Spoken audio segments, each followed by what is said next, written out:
एक गांव था जिसका नाम कंचनपुर था। कंचनपुर बड़ा ही खुशहाल और हरियाली से लबरेज गांव था। वहां के सभी लोग आपस में मिलजुल कर रहा करते थे।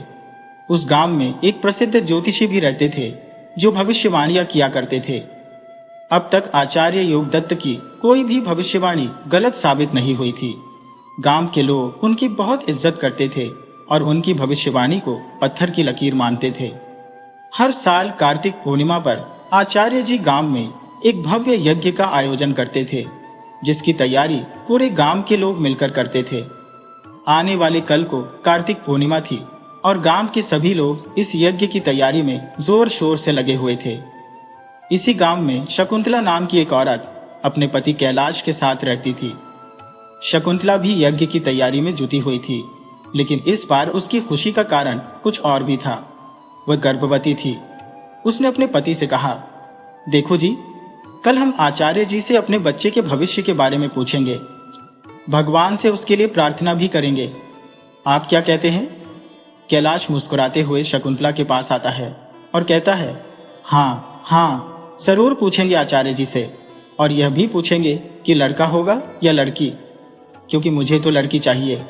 शकुंतला हंसते हुए कहती है, अच्छा जी, ठीक है, जो भी पूछना है कल पूछ लेंगे।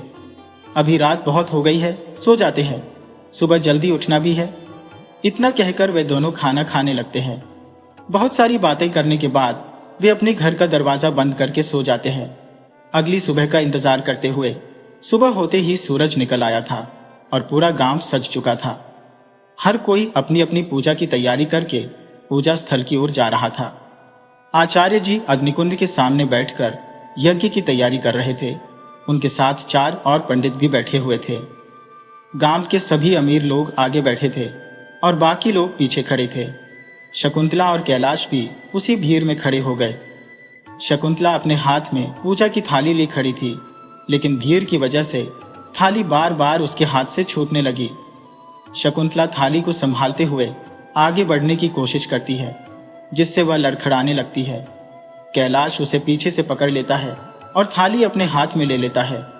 वह शकुंतला से कहता है, क्यों शकुंतला, क्यों आगे जाने की कोशिश कर रही हो? कहीं गिर जाओगी? यहीं पर खड़ी रहो, थाली मैं संभाल लेता हूं। कैलाश कहता है, पंडित जी से मिलकर आता हो, और यह कहते हुए वह आगे बढ़ता है पंडित जी को पूजा की थाली देने के लिए। सभी पूजा की थालियां एकत्र हो जाती है। पंडित जी और आचार्य जी पूजा शुरू करते हैं और सभी लोग हाथ जोड़कर बैठ जाते हैं। पूजा के समाप्त होते ही सब खड़े होकर भगवान के नाम की जय जयकार करते हैं। आचार्य जी आरती के बाद लोगों का भविष्य देखने के लिए एक जगह पर बैठ जाते हैं। लोग एक पंक्ति में खड़े होकर अपनी बारी का इंतजार करते हैं। शकुंतला और कैलाश भी उस पंक्ति में लग जाते हैं, अपनी बारी का इंतजार करते हुए। जब शकुंतला की बारी आती है, आचार्य जी उसे बुलाते हैं। आचार्य जी बाकी लोगों से कहते हैं कि जो लोग आज नहीं मिल पाए वे कल मेरे आश्रम आ सकते हैं और सुबह की पूजा के बाद मैं उनकी मदद करूंगा। शकुंतला जल्दी से आचार्य जी के पास जाकर कहती है, आचार्य जी, मैं कई दिनों से इस दिन का इंतजार कर रही थी। मेरे बच्चे के भविष्य के बारे में जानना चाहती हूँ। कृपया मुझे अभी बता दीजिए। मैं इतनी दूर आपके आश्रम नहीं आ सकती। आपका आश्रम गांव के किनारे पर है और मैं गांव के बीच में रहती हूँ। आप जानते हैं कि यह घाव कितना गहरा है और मेरे लिए इतनी दूर चलकर आना मुमकिन नहीं है। अब आप कब गांव वापस आएंगे मुझे नहीं पता। मैं इतना इंतजार नहीं कर सकती। इतना कहते हुए शकुंतला आचार्य जी के चरण पकड़ लेती है। आचार्य जी शकुंतला को उठाते हुए कहते हैं, ठीक है, मैं बैठता हूँ। तुम पूछो, तुम्हें क्या जानना है? शकुंतला पूछती है, आचार्य जी, मेरे बच्चे के भविष्य के बारे में बताइए। वह भविष्य में क्या करेगा? क्या वह जीवन में ख्याति प्राप्त करेगा? आचार्य जी शकुंतला की बात सुनने के बाद उससे कुछ सवाल पूछते हैं और उसकी जन्मपत्री मानते हैं। वे कैलाश की जन्मपत्री भी मानते हैं। फिर वे दोनों की जन्मपत्रियां ध्यान से देखते हैं और अपने हाथों पर कुछ गणना करते हैं। कुछ समय बाद वे हैरान होकर शकुंतला की ओर देखते हैं और अपनी गणना को 2-3 बार दोहराते हैं। उनकी इस प्रतिक्रिया को देखकर शकुंतला चिंतित हो जाती है और पूछती है, आचार्य जी, क्या सब ठीक है? आचार्य जी गंभीर स्वर में कैलाश की तरफ देखते हुए कहते हैं, तुम्हारी पुत्री एक चुड़ैल है, तुम्हें उसे जन्म लेते ही मार देना चाहिए। यह सुनते ही कैलाश और शकुंतला के चेहरे का रंग उड़ जाता है। शकुंतला की आंखें आंसुओं से भर जाती है। वह कुछ क्षण तक स्तब्ध खड़ी रहती है, फिर अपने आंसू पोंछते हुए कहती है, आचार्य जी, आपसे जरूर कोई भूल हुई होगी, कृपया एक बार और देखिए, ऐसा हो ही नहीं सकता। एक जीवित बच्ची चुड़ैल कैसे हो सकती है? चुड़ैल तो मरने के बाद बनते हैं, तो मैं कैसे मान लूं कि मेरी बच्ची एक चुड़ैल के रूप में जन्म लेगी? आचार्य जी उसकी सारी बातें सुनने के बाद कहते हैं, मुझे समझ है कि तुम्हारे लिए यह स्वीकारना बहुत कठिन है, लेकिन यह सच है। मैंने खुद 2-3 बार इसकी पुष्टि की है। उस पर एक श्राप है, वह चुड़ैल ही पैदा होगी। इस श्राप को हटाने का कोई उपाय नहीं है, तुम उसकी किस्मत नहीं बदल सकती। शकुंतला कहती है, आचार्य जी, मैं कुछ भी करूंगी, बस आप कोई उपाय बताइए जिससे उस श्राप को हटाया जा सके। आचार्य जी कहते हैं, श्राप हटाने का उपाय मुझे अभी तक नहीं दिखाई दे रहा है। इसका एक ही रास्ता है कि जन्म लेते ही तुम उसे मार दो, नहीं तो वह पूरे गांव को बर्बाद कर देगी।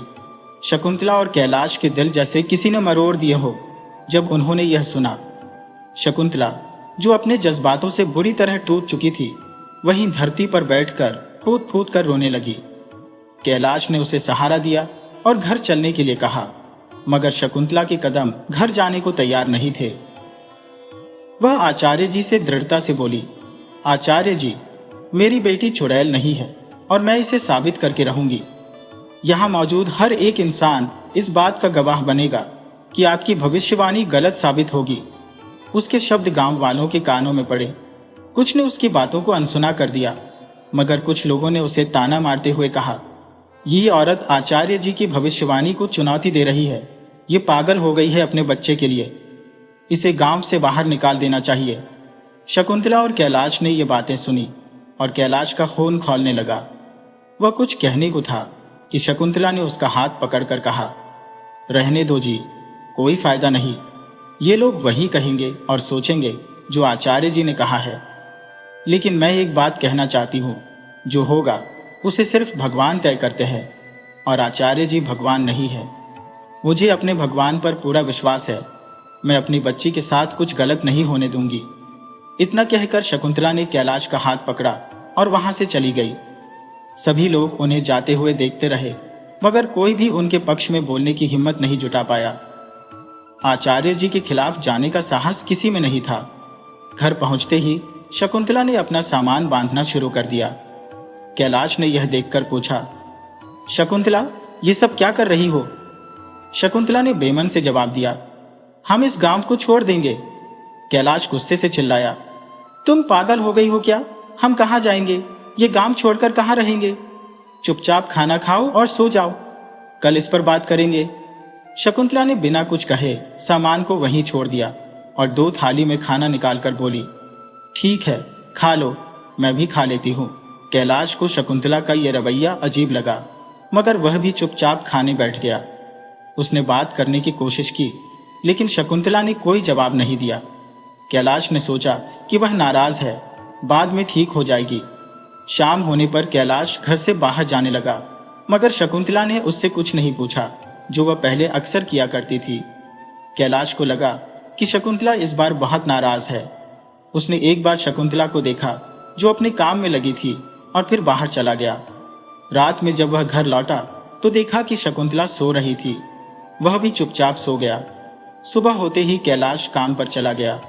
उसने जाते जाते पूछा, शकुंतला, तुम ठीक हो ना? शकुंतला ने सिर हिलाकर हाँ कर दी, मगर कुछ बोली नहीं। कैलाश काम पर चला गया, मन में सोचते हुए कि गांव के लोग अब तक उससे कुछ पूछेंगे, मगर कोई कुछ नहीं बोला। सब ऐसे बर्ताव कर रहे थे जैसे कुछ हुआ ही नहीं।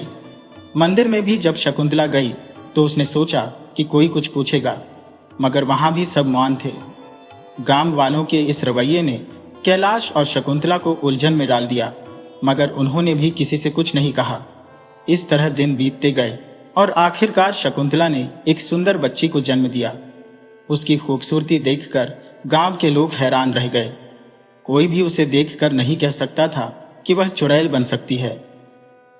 आचार्य जी ने बच्ची को देखा और शकुंतला और कैलाश से कहा, 5 दिन बाद अष्टमी है, हम इसके नाम से यज्ञ करेंगे, इसे लेकर मेरे आश्रम आ जाना। शकुंतला कुछ देर के लिए बिल्कुल चुप हो गई, फिर आचार्य जी की ओर देखती हुई बोली, ठीक है आचार्य जी, मैं आ जाऊंगी। शकुंतला ने हामी भरते हुए कहा। कैलाश ने आचार्य और सुलेखा की तरफ हैरानी से देखा, लेकिन कुछ बोला नहीं। उसके मन में एक अजीब सी उलझन थी। आचार्य जी के चेहरे पर हल्की मुस्कान थी और शकुंतला भी अपने अंदर के भाव छिपा रही थी। जैसे ही शकुंतला ने अपनी बच्ची की ओर देखा, उसकी आंखों में चमक लौट आई। कैलाश भी अपनी बेटी को देखकर एक पल के लिए खुश हो गया, लेकिन गांव के लोग आपस में फुसफुसाने लगे, इतनी प्यारी बच्ची चुड़ैल कैसे हो सकती है? आचार्य जी तो कभी गलत नहीं होते। आखिरकार गांव के लोग भी सोच में पड़ गए, क्या पता बाद में चुड़ैल बन जाए। इस सोच के साथ सभी अपने अपने घरों को लौट गए। कैलाश ने आचार्य जी से कहा, आइए मैं आपको आश्रम तक छोड़ देता हूं। रात को कैलाश जब घर लौटा तो वह बेहद दुखी और उदास था। उसकी आंखें नम थी। वह अपनी बेटी के पास गया, देखा कि शकुंतला सो रही थी।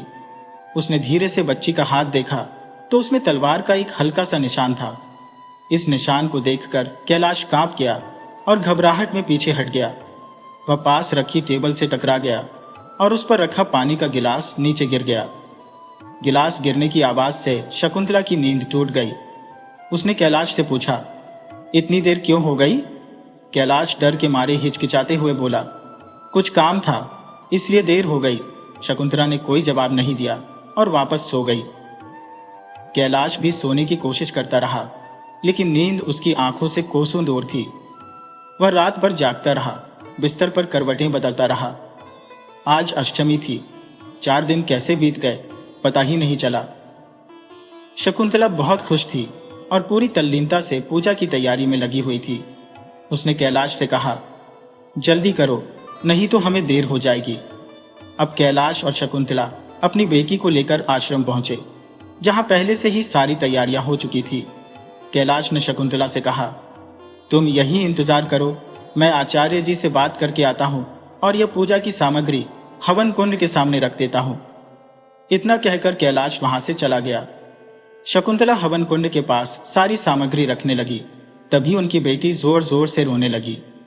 उसे चुप कराने के लिए शकुंतला इधर उधर घूमने लगी। चलते चलते उसने देखा कि आचार्य जी और कैलाश कुछ बात कर रहे हैं। वह उनकी बातें सुनने के लिए थोड़ा और आगे बढ़ी, लेकिन तभी उसकी बेटी अचानक से चुप हो गई। यह देखकर शकुंतला को अजीब लगा। अभी तो वह बहुत जोर से रो रही थी, फिर अचानक कैसे चुप हो गई? शकुंतला ने सुना कि कैलाश आचार्य जी से कह रहा था, आचार्य जी, क्या हमारी बेटी को मारने के अलावा कोई और उपाय नहीं है? क्या उसे बचाने का कोई तरीका नहीं है? आचार्य जी ने गंभीर स्वर में कहा, कैलाश, मैं समझता हूं कि तुम बहुत दुखी हो। यह तुम्हारी पहली संतान है, लेकिन हमने बार बार गणना की है और तुम्हारी बेटी की कुंडली में स्पष्ट है कि वह शापित है। इसे मिटाने का कोई समय नहीं है और कोई उपाय भी नहीं है। अगर उसकी बलि नहीं दी गई तो वह तुम्हारे परिवार और पूरे गांव को बर्बाद कर देगी। ये सुनकर शकुंतला का दिल बैठ गया। वह बिना कुछ कहे वहां से चल दी और सबकी नजरों से बचकर सीधे अपने घर पहुंची। घर पहुंचकर उसने अपना सामान बांधना शुरू कर दिया और अपनी बेटी को एक पल के लिए भी खुद से अलग नहीं किया। तू फिक्र मत कर मेरी बेटी, मैं तुझे कुछ नहीं होने दूंगी। मैं हमेशा तेरी हिफाजत करूंगी। शकुंतला अपने आप से बड़बड़ाते हुए कहती है। गांव वाले पागल हो गए हैं। इतने दिन से वो शांत थे, सिर्फ इस मौके के इंतजार में, आज के दिन तुझे पकड़ने के लिए। शकुंतला की ये बातें कहने के दौरान अचानक उसे कुछ आवाजें सुनाई देने लगती है। खिड़की से झांक कर देखती है तो क्या देखती है? आचार्य जी, कैलाश और गांव के बहुत सारे लोग उसके घर की ओर बढ़ रहे थे। यह देखकर शकुंतला फौरन अपने घर के पीछे के दरवाजे से अपना सामान लेकर भाग निकलती है। गांव वाले दरवाजे को तोड़कर अंदर घुसते हैं, लेकिन जब वे अंदर आते हैं तो देखते हैं कि घर खाली है, हर चीज अस्त व्यस्त है। वो समझ जाते हैं कि शकुंतला अपनी बेटी को लेकर भाग चुकी है। आचार्य जी फौरन हुक्म देते हैं, जल्दी से खोजो उसे। गांव वाले हर जगह शकुंतला को ढूंढने के लिए निकल पड़ते हैं, लेकिन तब तक वह गांव छोड़कर दूर निकल चुकी होती है। एक नदी के किनारे खड़ी शकुंतला घने जंगल की ओर देखती है। वह सोच में पड़ जाती है, आखिर जाए तो जाए कहाँ? अगर मैं गांव की तरफ गई तो वो मुझे ढूंढ लेंगे, और अगर इस नदी को पार कर जंगल में गई तो जंगली जानवर मुझे मार डालेंगे। समय कम था और हर एक पल कीमती था। वो खुद से कहती है, अगर यहीं बैठी रही तो ये लोग जल्दी ही यहां पहुंच जाएंगे। हिम्मत जुटाते हुए वो खड़ी होती है और फैसला करती है, जंगल में ही जाऊंगी। कोई भी गांव वाला जंगल में मुझे ढूंढने नहीं आएगा। शकुंतला ने वहां खड़े नाव वाले से कहा, भैया, क्या आप मुझे इस नदी के उस पार छोड़ सकते हैं? नाव वाला जवाब देता है, हाँ हाँ, क्यों नहीं, पर तुम अकेले जंगल में क्यों जाना चाहती हो? और शाम भी होने वाली है। शकुंतला ने कहा, भैया बस आप मुझे छोड़ दीजिए। नाव वाला नाव को किनारे पर लाकर कहता है, बैठिए। शकुंतला नाव पर बैठ जाती है और चंद मिनटों में नाव वाला उसे जंगल के पार पहुंचा देता है। नदी पार करने के बाद शकुंतला नाव वाले को कुछ पैसे देती है और कहती है, अगर कोई पूछे कि इधर कोई औरत आई थी तो तुम कहना कि कोई नहीं आई। नाव वाला कुछ पूछना चाहता है, लेकिन पैसे लेकर वह चुप हो जाता है और सिर हिलाकर वहां से चला जाता है। शकुंतला अब जंगल के अंदर की ओर बढ़ती है। जंगल बहुत घना और विशाल था। वो समझ नहीं पा रही थी कि कहां जाए। धीरे धीरे चलते चलते वो जंगल के बीच में पहुंच जाती है। जंगल के बीच में पहुंचते ही उसे महसूस होता है कि शाम हो चुकी है। जंगल की घनघोर छाया के कारण ऐसा लग रहा था मानो रात हो गई हो। चारों तरफ घुप अंधेरा छाया हुआ था। वह इधर उधर देखती है। दूर से उसे थोड़ी थोड़ी रोशनी दिखाई देती है। वह उस रोशनी की ओर बढ़ने लगती है। जैसे ही वह रोशनी के पास पहुंचती है, वह देखती है कि सामने एक बड़ा महल है। महल में रोशनी जल रही थी, लेकिन उसका मुख्य द्वार बंद था। शकुंतला गेट पर जाकर आवाज देती है, कोई है यहाँ? वह कई बार आवाज देती है और दरवाजे को जोर से पीटती भी है, लेकिन अंदर से कोई जवाब नहीं आता।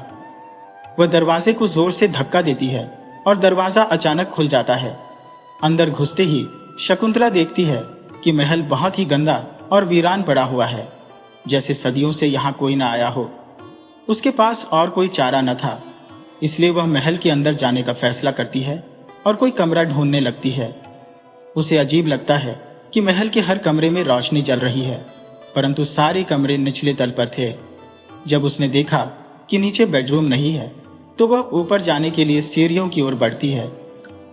सीढ़ियों पर चलते चलते वह देखती है कि सीढ़ियां आगे जाकर दो हिस्सों में बंट जाती है। एक रास्ता बाईं ओर और दूसरा दाईं ओर। बीच की दीवार पर एक बहुत ही सुंदर लड़की की तस्वीर टंगी हुई थी। शकुंतला कुछ देर उस तस्वीर को देखती रहती है, फिर दाईं ओर मुड़ जाती है। दाईं ओर मुड़ते ही सामने एक बेडरूम दिखाई देता है।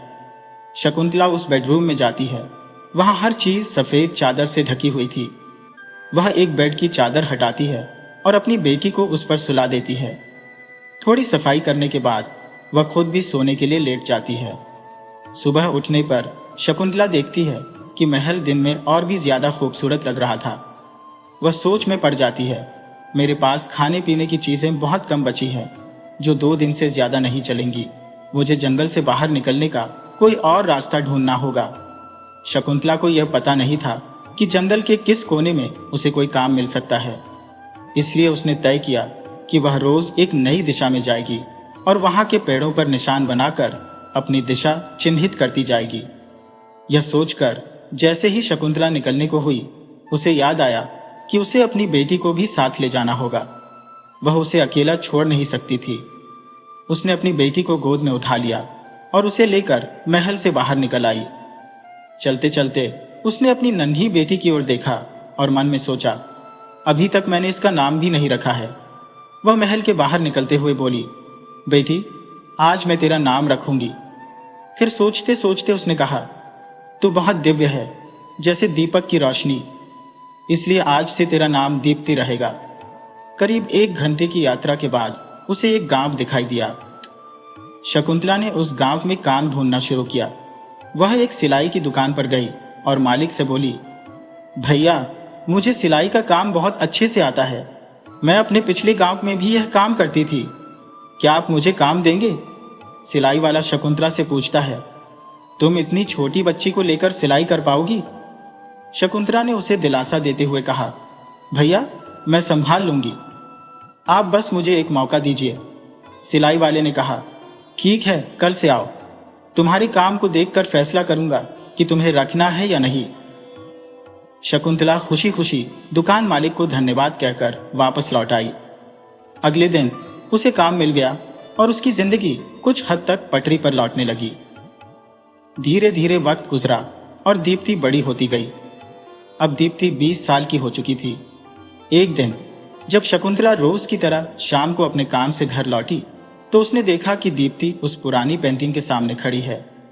शकुंतला थोड़ी ऊंची आवाज में बोली, दीप्ति, तुम फिर से उसी पेंटिंग को देखकर क्यों खड़ी हो?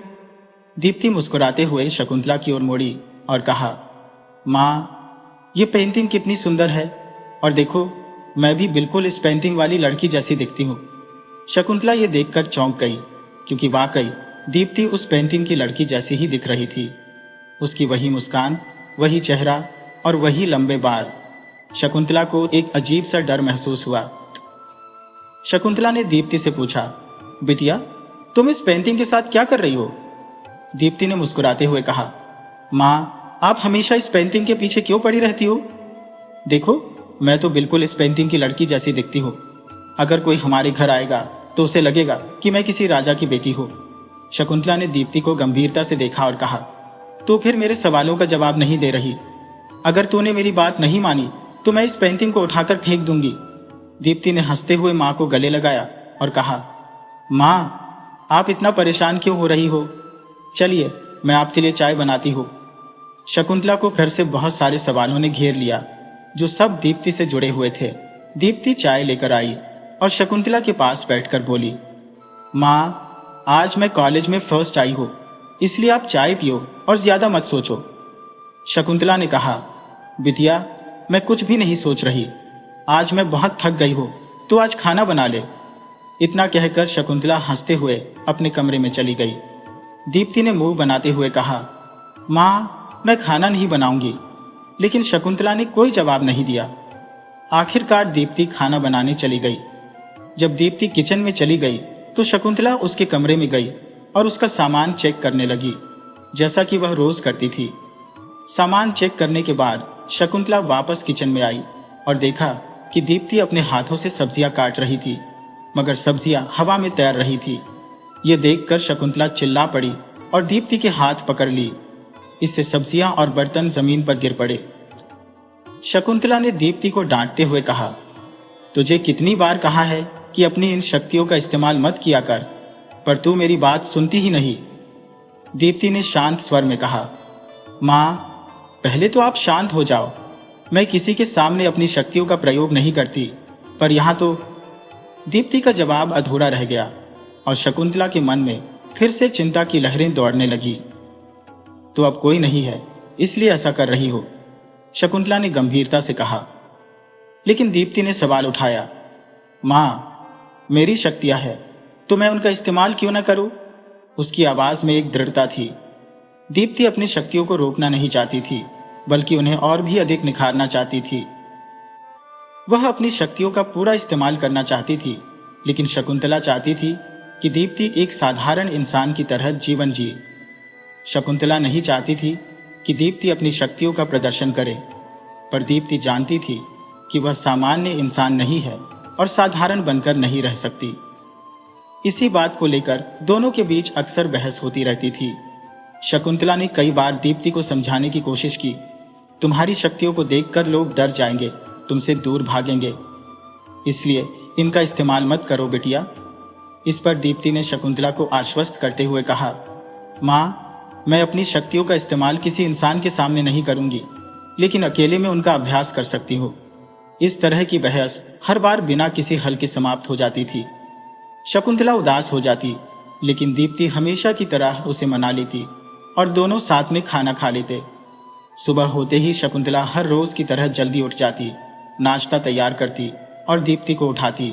दोनों नाश्ता करके अपने अपने काम पर निकल जाते। शकुंतला अपने काम पर चली जाती और दीप्ति कॉलेज पहुंच जाती, जहां उसकी दोस्त साक्षी पहले से ही उसका इंतजार कर रही होती। साक्षी ने दीप्ति को देखकर कहा, तेरी मम्मी तो बहुत खुश होगी तुझे कॉलेज में फर्स्ट आने पर।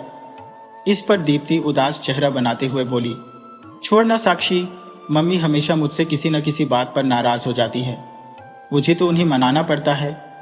ऐसे ही बात करते हुए दोनों क्लास में जाकर बैठ गए। क्लास में टीचर ने एक नए छात्र का परिचय दिया। मिलिए, ये है वासु कश्यप। आज से यह आपके साथ इसी कॉलेज में पढ़ेंगे। आप लोग इनसे दोस्ती करिए और यहाँ के नियमों को समझने में इनकी मदद करिए। टीचर के जाने के बाद वासु ने दीप्ति की टेबल पर पैर मारा, जिससे वह पलट कर देखने लगी। वासु मुस्कुराते हुए बोला, तुम मेरी दोस्त बनोगी? दीप्ति ने ठंडे स्वर में जवाब दिया, मैं तुम्हारी दोस्त क्यों बनूं? वासु ने अपने बालों को हाथ से ऊपर करते हुए कहा, पहला कारण, मैं हैंडसम हूं, और दूसरा, टीचर ने कहा है कि मुझे सबके साथ दोस्ती करनी चाहिए। इस पर दीप्ति ने चुटकी लेते हुए कहा, पहला कारण, मुझे भी सबको जान से मार देना चाहिए क्योंकि मैं एक चुड़ैल हूं, और दूसरा, सर ने सिर्फ मुझसे दोस्ती करने को नहीं कहा, क्लास में और भी छात्र हैं, जाकर उनसे दोस्ती कर लो, वे सब तुम्हारी मदद करेंगे। वासु ने मुस्कुराते हुए जवाब दिया, अगर कोई चुड़ैल इतनी खूबसूरत हो तो कोई भी इंसान खुशी खुशी उसके हाथों मरना पसंद करेगा। साक्षी ने वासु को छेड़ते हुए कहा, वाह, तुम तो लड़कियों से फ्लर्ट करने में माहिर हो। जब दीप्ति ने देखा कि साक्षी वासु की बातों में आ रही है तो उसने साक्षी को खींचकर वहां से दूर ले गई। वासु दोनों को जाते हुए देखता रहा। साक्षी और दीप्ति लाइब्रेरी की तरफ जा रही थी। साक्षी ने दीप्ति से कहा, एक और नया लड़का तेरे पीछे पड़ गया है, अब उससे कैसे पीछा छुड़ाएगी? दीप्ति ने ठंडे स्वर में जवाब दिया, वैसे ही जैसे बाकी सब लड़कों से छुटकारा पाया है, वैसे भी यह नया है, उसे मेरे बारे में कुछ नहीं पता। जब कॉलेज के बाकी छात्रों से सुनेगा तो खुद ही डरकर मेरे पास नहीं आएगा। साक्षी ने दीप्ति की तरफ देखा और दोनों हंसने लगी। फिर साक्षी ने पूछा, वैसे तो लड़कों के साथ करती क्या है, वे इतने डर क्यों जाते हैं? दीप्ति ने हंसते हुए कहा, ज्यादा कुछ नहीं, बस अकेले जाकर अपना मेकअप हटा देती हो और फिर थोड़ी डरावनी कहानियां सुना देती हो। वे इन सबसे बुरी तरह डर जाते हैं। साक्षी ने सिर हिलाते हुए कहा, अच्छा, तो लड़कों से दूर रहती है, ये तो समझ में आता है, पर तू किसी से बात भी नहीं करती, टीचर से भी कम ही बात करती है। देख, तू सबसे दूर रहती है। क्यों? इसका जवाब तो तू नहीं देगी, लेकिन इतना बता दे कि तू मेरे साथ क्यों रहती है? दीप्ति ने मुस्कुराते हुए कहा, जब मैं छोटी थी तब मैंने तुझे देखा था, तेरे साथ कोई भी बच्चा नहीं खेलता था, ना ही कोई बात करता था। कुछ बच्चे तुझे परेशान भी करते थे, मतलब तू एकदम अकेली थी मेरी तरह। जा, इसलिए मैंने सोचा तुझे अपना दोस्त बना लेती हो। मुझे भी कोई दोस्त मिल जाएगा जो किसी से बात नहीं करती और तुझे भी कोई परेशान नहीं करेगा, बस इसलिए मैं तेरी दोस्त बन गई। साक्षी ने मुस्कुराते हुए कहा, अच्छा, अब समझ में आया, पर मेरे पास एक और सवाल है। तू मेरे बारे में सब जानती है, पर मैं तेरे बारे में बहुत कम जानती हूँ और तेरे घर भी नहीं गई, तो आज मैं तेरे घर चलूं? ये सुनकर दीप्ति थोड़ी हिचकिचाते हुए बोली, ठीक है, कल माँ से पूछकर बताती हूँ। दीप्ति घर आकर देखती है शकुंतला अभी तक घर नहीं आई है। साक्षी को घर लाने के लिए शकुंतला मान जाए, इसके लिए दीप्ति ने घर का सारा काम निपटा दिया और बैठकर शकुंतला के आने का इंतजार करने लगी। थोड़ी देर बाद शकुंतला आ गई। शकुंतला ने दीप्ति को बैठे देखा और पूछा, क्या हुआ, आज तुम मुझसे पहले कैसे आ गई? शकुंतला ने दरवाजे से अंदर आते हुए पूछा। बिटिया दीप्ति दौड़कर मां के पास आई, उनके हाथ से बैग और सामान झटपट ले लिया और बोली, मां, आप बैठिए, मैं पानी लेकर आती हूँ।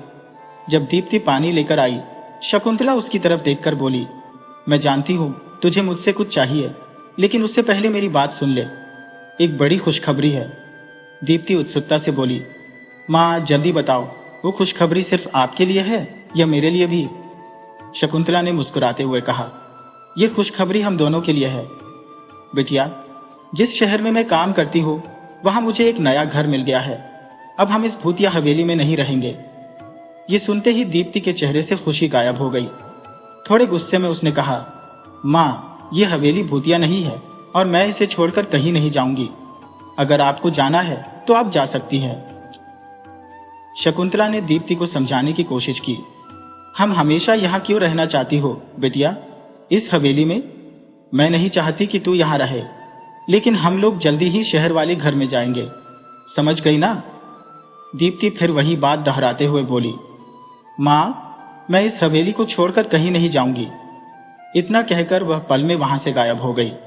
शकुंतला कुछ कह भी नहीं पाई। अपने आप से बड़बड़ाते हुए बोली, ये लड़की बहुत जिद्दी हो गई है। पता नहीं इस हवेली से इसका इतना लगाव क्यों है। काफी देर तक दीप्ति का इंतजार करने के बाद भी जब वह नीचे नहीं आई तो शकुंतला खाना लेकर उसके कमरे की ओर बढ़ी। दीप्ति ने अपने कमरे का दरवाजा बंद कर लिया था। शकुंतला ने दरवाजा खटखटाया, लेकिन दीप्ति ने न तो दरवाजा खोला और न ही कोई जवाब दिया। शकुंतला ने कहा, दीप्ति, दरवाजा खोलो और बताओ तुम मुझसे क्या मांगना चाहती थी। ये सुनते ही दीप्ति ने दरवाजा खोल दिया और शकुंतला को अंदर ले जाकर बैठ गई।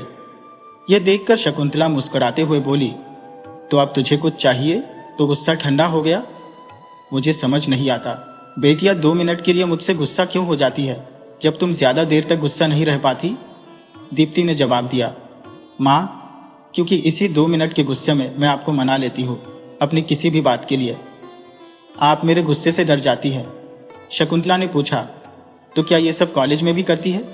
दीप्ति ने मुस्कुराते हुए कहा, माँ, मैं कॉलेज में ये सब नहीं करती।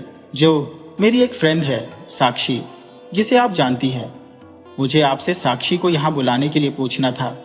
मैं उसके घर जा चुकी हूँ और वो भी यहाँ आना चाहती है। मैंने उससे कहा है कि माँ से पूछकर बताऊंगी। तो बताऊं माँ, क्या मैं उसे यहाँ बुलाऊं? शकुंतला कुछ देर तक सोचती रही, फिर बोली, ठीक है बिटिया, बुला ले। दीप्ति खुशी से बोली, माँ, क्या आप कल घर पर रहोगी? शकुंतला ने कहा, हाँ बिटिया, दोपहर तक मैं घर पर आ जाऊंगी। ये सुनकर दीप्ति खुश हो गई और सुबह होने का इंतजार करने लगी। अगली सुबह दीप्ति कॉलेज पहुंचकर साक्षी को इधर उधर ढूंढने लगी, लेकिन वो अभी तक नहीं आई थी, तो क्लासरूम में बैठकर उसका इंतजार करने लगी। तभी वासु आकर दीप्ति के बगल में बैठ गया। दीप्ति ने उसकी तरफ देखा, लेकिन कुछ नहीं कहा। वासु ने अपना हाथ आगे बढ़ाते हुए कहा, दीप्ति, मेरा नाम वासु है और तुम्हारा? दीप्ति ने तुनक कर कहा, जब तुम्हें मेरा नाम पता है तो फिर पूछ क्यों रहे हो? वासु ने मुस्कुराते हुए जवाब दिया, क्योंकि दोस्ती ऐसे ही की जाती है। और एक बात, मैंने कल तुम्हारे बारे में कुछ सुना था। काफी कुछ सुना है। क्या वो सब सच है? क्या तुम वाकई में इतनी डरावनी हो? तुम कोई साधारण लड़की नहीं हो, ना ही कोई जादूगरनी हो, और लोग जो भी चाहते हैं वो तुम्हारे बारे में कह देते हैं। वासु ने सवाल किया। दीप्ति ने ठंडे स्वर में कहा, हाँ, तो अब तुम्हें मेरे बारे में पता चल गया है, तो फिर तुम्हें मुझसे डरना चाहिए। यहाँ दोस्ती करने नहीं आना चाहिए था। वासु ने मुस्कुराते हुए कहा, मुझे कुछ भी सच नहीं लगता। मुझे लगता है लोग तुमसे जलते हैं क्योंकि तुम बहुत सुंदर हो, स्मार्ट हो और क्लास टॉपर भी हो। दीप्ति ने उसकी बात को काटते हुए कहा, तो तुम्हें एक ही दिन में मेरे बारे में सब कुछ पता चल गया? और तुम्हें क्या लगता है मुझसे दोस्ती करने के बाद तुम सुरक्षित रहोगे? इतने में साक्षी आ गई। उसने पूछा, तुम दोनों क्या बातें कर रहे हो?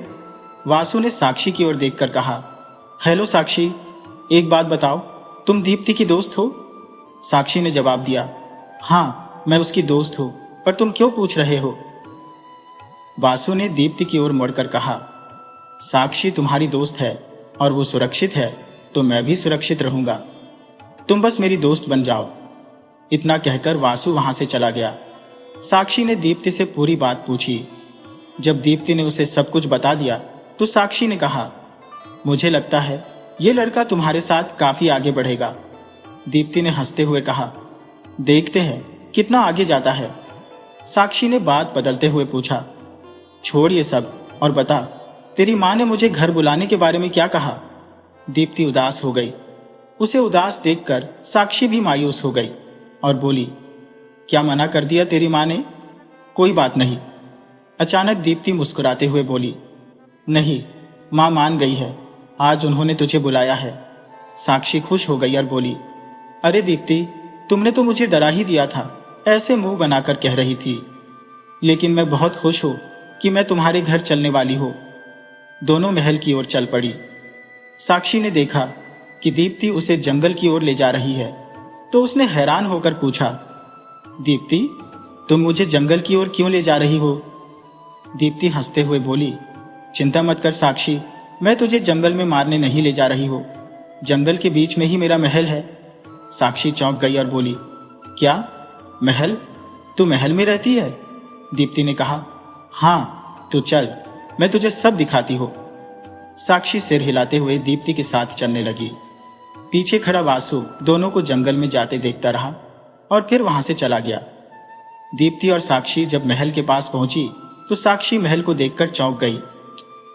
उसने कहा, दीप्ति, तुम इस महल में रहती हो? ये तो किसी फिल्म के भूतिया महल जैसा लगता है। दीप्ति साक्षी को महल के अंदर ले गई, जहां शकुंतला पहले से ही उनका इंतजार कर रही थी। साक्षी ने जाकर शकुंतला को हेलो कहा। शकुंतला ने उसे बैठने का इशारा किया। साक्षी शकुंतला के बगल में बैठ गई और दोनों बातें करने लगी। शकुंतला ने साक्षी से कॉलेज में दीप्ति के व्यवहार के बारे में पूछा, जिस पर साक्षी ने दीप्ति की ओर देखते हुए कहा, दीप्ति कॉलेज में बहुत शांत रहती है, किसी से ज्यादा बात नहीं करती। यह सुनकर शकुंतला ने राहत की सांस ली, क्योंकि दीप्ति ने कॉलेज में अपनी शक्तियों का इस्तेमाल नहीं किया था। शकुंतला ने साक्षी से कहा, बेटी, आज तुम यहीं रुक जाओ, क्योंकि यहां से निकलते वक्त रात हो जाएगी। जंगल से रात में गुजरना सही नहीं रहेगा। साक्षी ने कहा, ठीक है आंटी, मैं फोन करके अपनी मम्मी को बता देती हूँ। इतना कहकर साक्षी फोन मिलाते हुए थोड़ी दूर चली गई। साक्षी के दूर जाते ही शकुंतला ने दीप्ति से पूछा, साक्षी को तेरी शक्तियों के बारे में कुछ पता तो नहीं है बिटिया? दीप्ति ने उत्तर दिया, माँ, आपको क्या लगता है मैं आपको छोड़कर किसी को भी कुछ बताती हूँ? आप चिंता मत करो, उसे कुछ भी पता नहीं है। शकुंतला ने कहा, ठीक है, मैं समझ गई, पर ध्यान रखना, तेरी दोस्त आज यहीं रहने वाली है, तो तू खुद पर काबू रखना। अपनी शक्तियों का इस्तेमाल मत करना और कहीं से भी गायब मत होना। चीजों को हवा में बिल्कुल मत उठाना। तू मेरी बात सुन रही है ना? दीप्ति ने मां की बात समझते हुए कहा, मां, मैं ध्यान रखूंगी। मैं कॉलेज भी जाती हूँ, जहां मैं अपनी शक्तियों का इस्तेमाल नहीं करती, मुझे आदत है। साक्षी अपनी मां से बात करके वापस लौटी और बोली, आप दोनों अकेले में क्या बातें कर रहे हो? दीप्ति ने कहा, बस यूं ही। अब बता, तू कहां सोएगी? साक्षी ने हंसते हुए कहा, हम दोनों एक साथ तेरे कमरे में सोएंगे। दीप्ति, साक्षी और शकुंतला तीनों की हंसी की गूंज एक साथ भर उठी। सुबह के समय साक्षी और दीप्ति नाश्ता समाप्त करके कॉलेज के लिए निकलने वाली होती है। इसी बीच शकुंतला ने साक्षी को इशारा किया कि दीप्ति से कुछ कहने के लिए कहे। साक्षी ने सिर हिलाकर सहमति जताई और हाथ हिलाकर विदा ले ली। साक्षी और दीप्ति कॉलेज पहुंच जाती है। कॉलेज के गेट पर उन्हें वासु खड़ा नजर आता है। दीप्ति ने साक्षी को वासु को नजरअंदाज करने की सलाह दी, लेकिन साक्षी ने उसकी बातों को अनसुना कर दिया और वासु को हाय कहती हुई आगे बढ़ गई। दीप्ति भी वहीं खड़ी रही। वासु ने साक्षी से पूछा, साक्षी, तुम दोनों कल जंगल की ओर क्यों जा रही थी? साक्षी ने जवाब दिया, क्या तुमने हमें जंगल से आते हुए देखा था? वासु ने मुस्कुराते हुए कहा, बिल्कुल देखा, क्योंकि मेरे पास आंखें हैं और मैं देख सकता हूं। मैंने तुम्हें जंगल में जाते हुए देखा था और अब जंगल से लौटते हुए भी देख रहा हूं। क्या तुम दोनों रात के अंधेरे में सफेद कपड़ों में जंगल में भटकती हो, जैसा कि तुम्हारी दोस्त ने कहा कि वह एक चुड़ैल है? क्या यह सच है? साक्षी और दीप्ति हंसी में डूब गईं और साक्षी ने जवाब दिया, वासु, तुम्हारे दिमाग में क्या चलता रहता है? ऐसा कुछ नहीं है। दरअसल दीप्ति का घर जंगल के बीच में है, इसलिए हम दोनों एक साथ आई है। दीप्ति का गुस्सा उफान पर था। उसने साक्षी को चुपचाप वहां से ले जाकर क्लास में बैठाया और कहा, तू पागल है? जो भी सवाल पूछेगा तू उसका जवाब देती जाओगी। तूने क्यों बताया कि मेरा घर जंगल में है? इतने छोटी बात पर तू क्यों गुस्सा हो रही है? साक्षी ने जवाब दिया, उसने तो सिर्फ पूछा था। वैसे भी उसके घर की लोकेशन इतनी सीक्रेट है कि वह ढूंढ भी नहीं पाएगा। और अगर तुझे उससे दोस्ती नहीं करनी है तो क्यों मुझे रोक रही हो? वह कितना हैंडसम है और कितनी अच्छी बातें करता है। दीप्ति ने कहा, तो जाओ उसी के पास और दोस्ती कर लो। साक्षी ने कहा, सच कहूं तो मुझे जाने की कोई जरूरत नहीं, वह अभी इधर ही आ रहा है। जब वासु आया तो उसने साक्षी से पूछा, क्या कर रही हो? क्या तुम मेरे साथ कॉलेज का असाइनमेंट बनाना चाहोगी? मुझे लगता है हम अच्छे दोस्त बन सकते हैं। साक्षी ने हाँ कहा और वासु को बताया, आज से हम दोनों दोस्त हैं और असाइनमेंट भी साथ में करेंगे। दीप्ति ने कहा, साक्षी, तू हर बार मेरे साथ असाइनमेंट करती है, इस बार इसके साथ करेगी।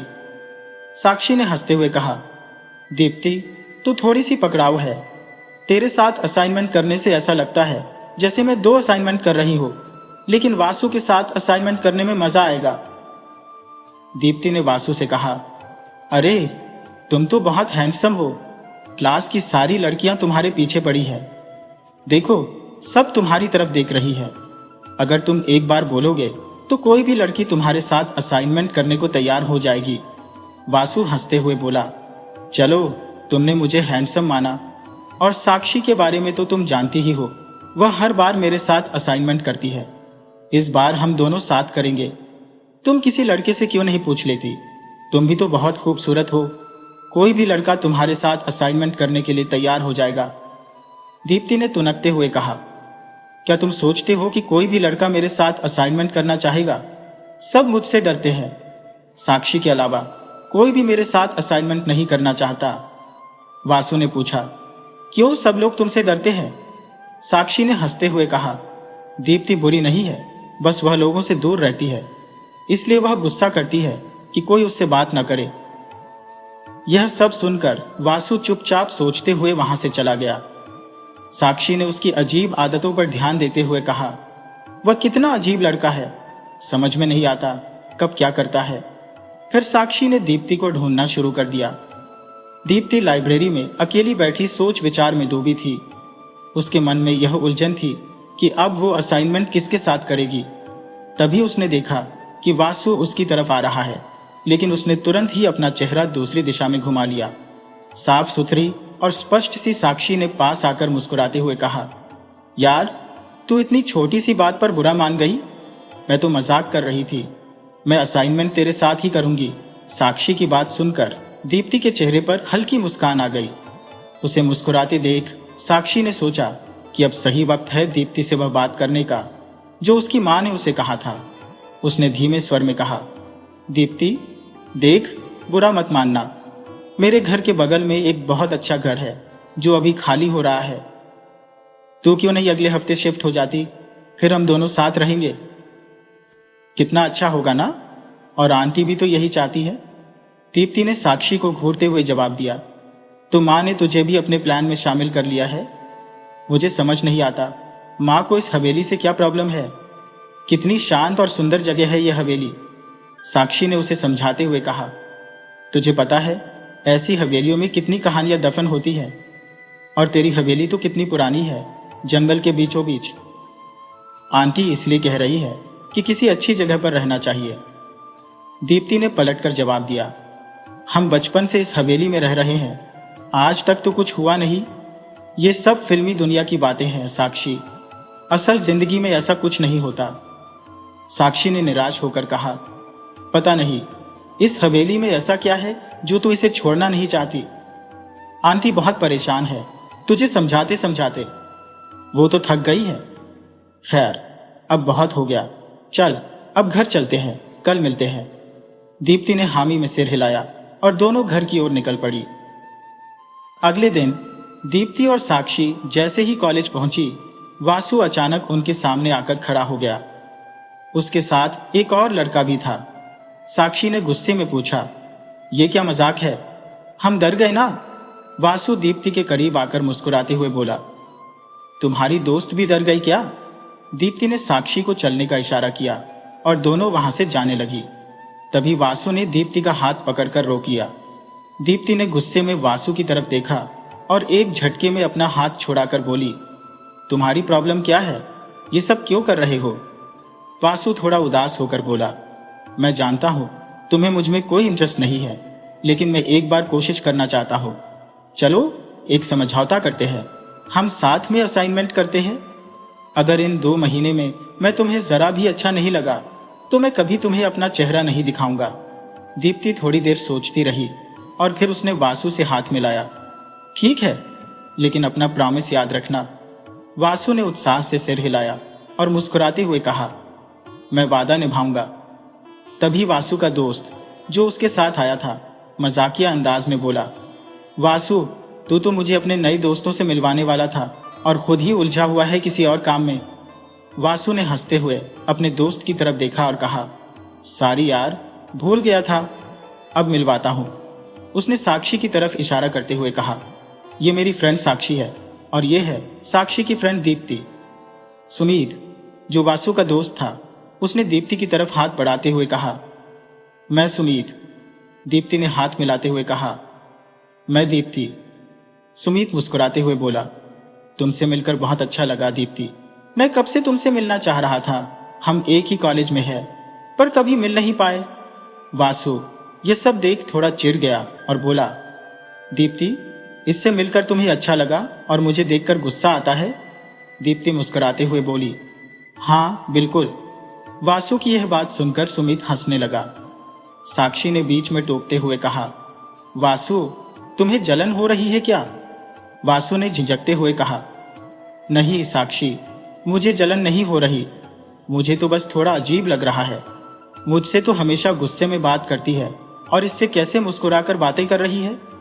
साक्षी ने मजाक में कहा, अच्छा, मैं इतनी अच्छी हूं तो पहले असाइनमेंट के लिए क्यों मना कर दिया था? वासु ने मुस्कुराते हुए कहा, नहीं, ऐसी कोई बात नहीं है साक्षी। दरअसल सुमित को भी कोई पार्टनर नहीं मिल रहा था। वह अभी नया है, उसका कोई दोस्त नहीं है, तो मैंने सोचा सुमित को भी शामिल कर लेते हैं। सुमित ने मुस्कुराते हुए कहा, हाँ, मुझे भी कोई पार्टनर नहीं मिला था, इसलिए मैंने सोचा साक्षी के साथ कर लेता हूं। साक्षी ने हंसते हुए कहा, ठीक है, अब ये बात समझ आई, चलो अब सब मिलकर असाइनमेंट करते हैं। और इस तरह उनका नया दोस्ती का सफर शुरू हुआ। इतना सुनने के बाद दीप्ति ने कहा, अरे बस करो, अब आज के लिए काफी हो गया, इस बात को यहीं पर छोड़ते हैं और चलो क्लास में चलते हैं, वैसे भी कैलाश के लिए देर हो रही है। ये कहकर दीप्ति क्लासरूम की ओर बढ़ने लगी और उसके पीछे पीछे साक्षी और वासु भी चल दिए। लेकिन सुमित वहीं खड़ा मुस्कुराता हुआ बोला, आखिरकार तुम मिल ही गई। क्लास खत्म होने के बाद जब दीप्ति बाहर आई तो उसने देखा कि सुमित सामने खड़ा है। दीप्ति ने उसकी तरफ कोई खास प्रतिक्रिया नहीं दी। साक्षी ने हल्का सा हाय कहा और फिर दीप्ति के साथ घर के लिए निकल पड़ी। वासु सुमित के पास जाकर बोला, तुम मेरा इंतजार कर रहे थे क्या? और फिर उसके साथ चल दिया। जब दीप्ति घर पहुंची तो उसने देखा कि शकुंतला पहले से ही बैठी है। शकुंतला को इस तरह बैठे देखकर दीप्ति को समझ आ गया कि कुछ बात जरूर है। दीप्ति धीरे धीरे ऊपर जाने लगी तो शकुंतला ने उसे बीच में रोकते हुए कहा, यहां आकर बैठो दीप्ति। दीप्ति चुपचाप जाकर शकुंतला के पास बैठ गई। शकुंतला ने सख्त आवाज में कहा, तू यहां से कहीं और नहीं जाएगी? ये सुनकर दीप्ति ने चुपचाप सिर हिलाया, जिससे शकुंतला का गुस्सा और बढ़ गया। शकुंतला ने कड़े लहजे में कहा, ऐसे नहीं चलेगा बिटिया, अब तुम्हें दो में से एक को चुनना होगा। दीप्ति ने चौंकते हुए पूछा, किस बात की? शकुंतला ने जवाब दिया, या तो तू ये महल छोड़कर जाएगी या फिर हाल में लगी उस तस्वीर को हटाया जाएगा। ये सुनकर दीप्ति का गुस्सा 7वें आसमान पर पहुंच गया। वह अचानक गायब हो गई और अपने कमरे में जाकर जोर से दरवाजा बंद कर लिया। शकुंतला ने उसकी हरकत सुन ली और बड़बड़ाई, इस बार मैं तुम्हारे सामने हार नहीं मानूंगी बिटिया।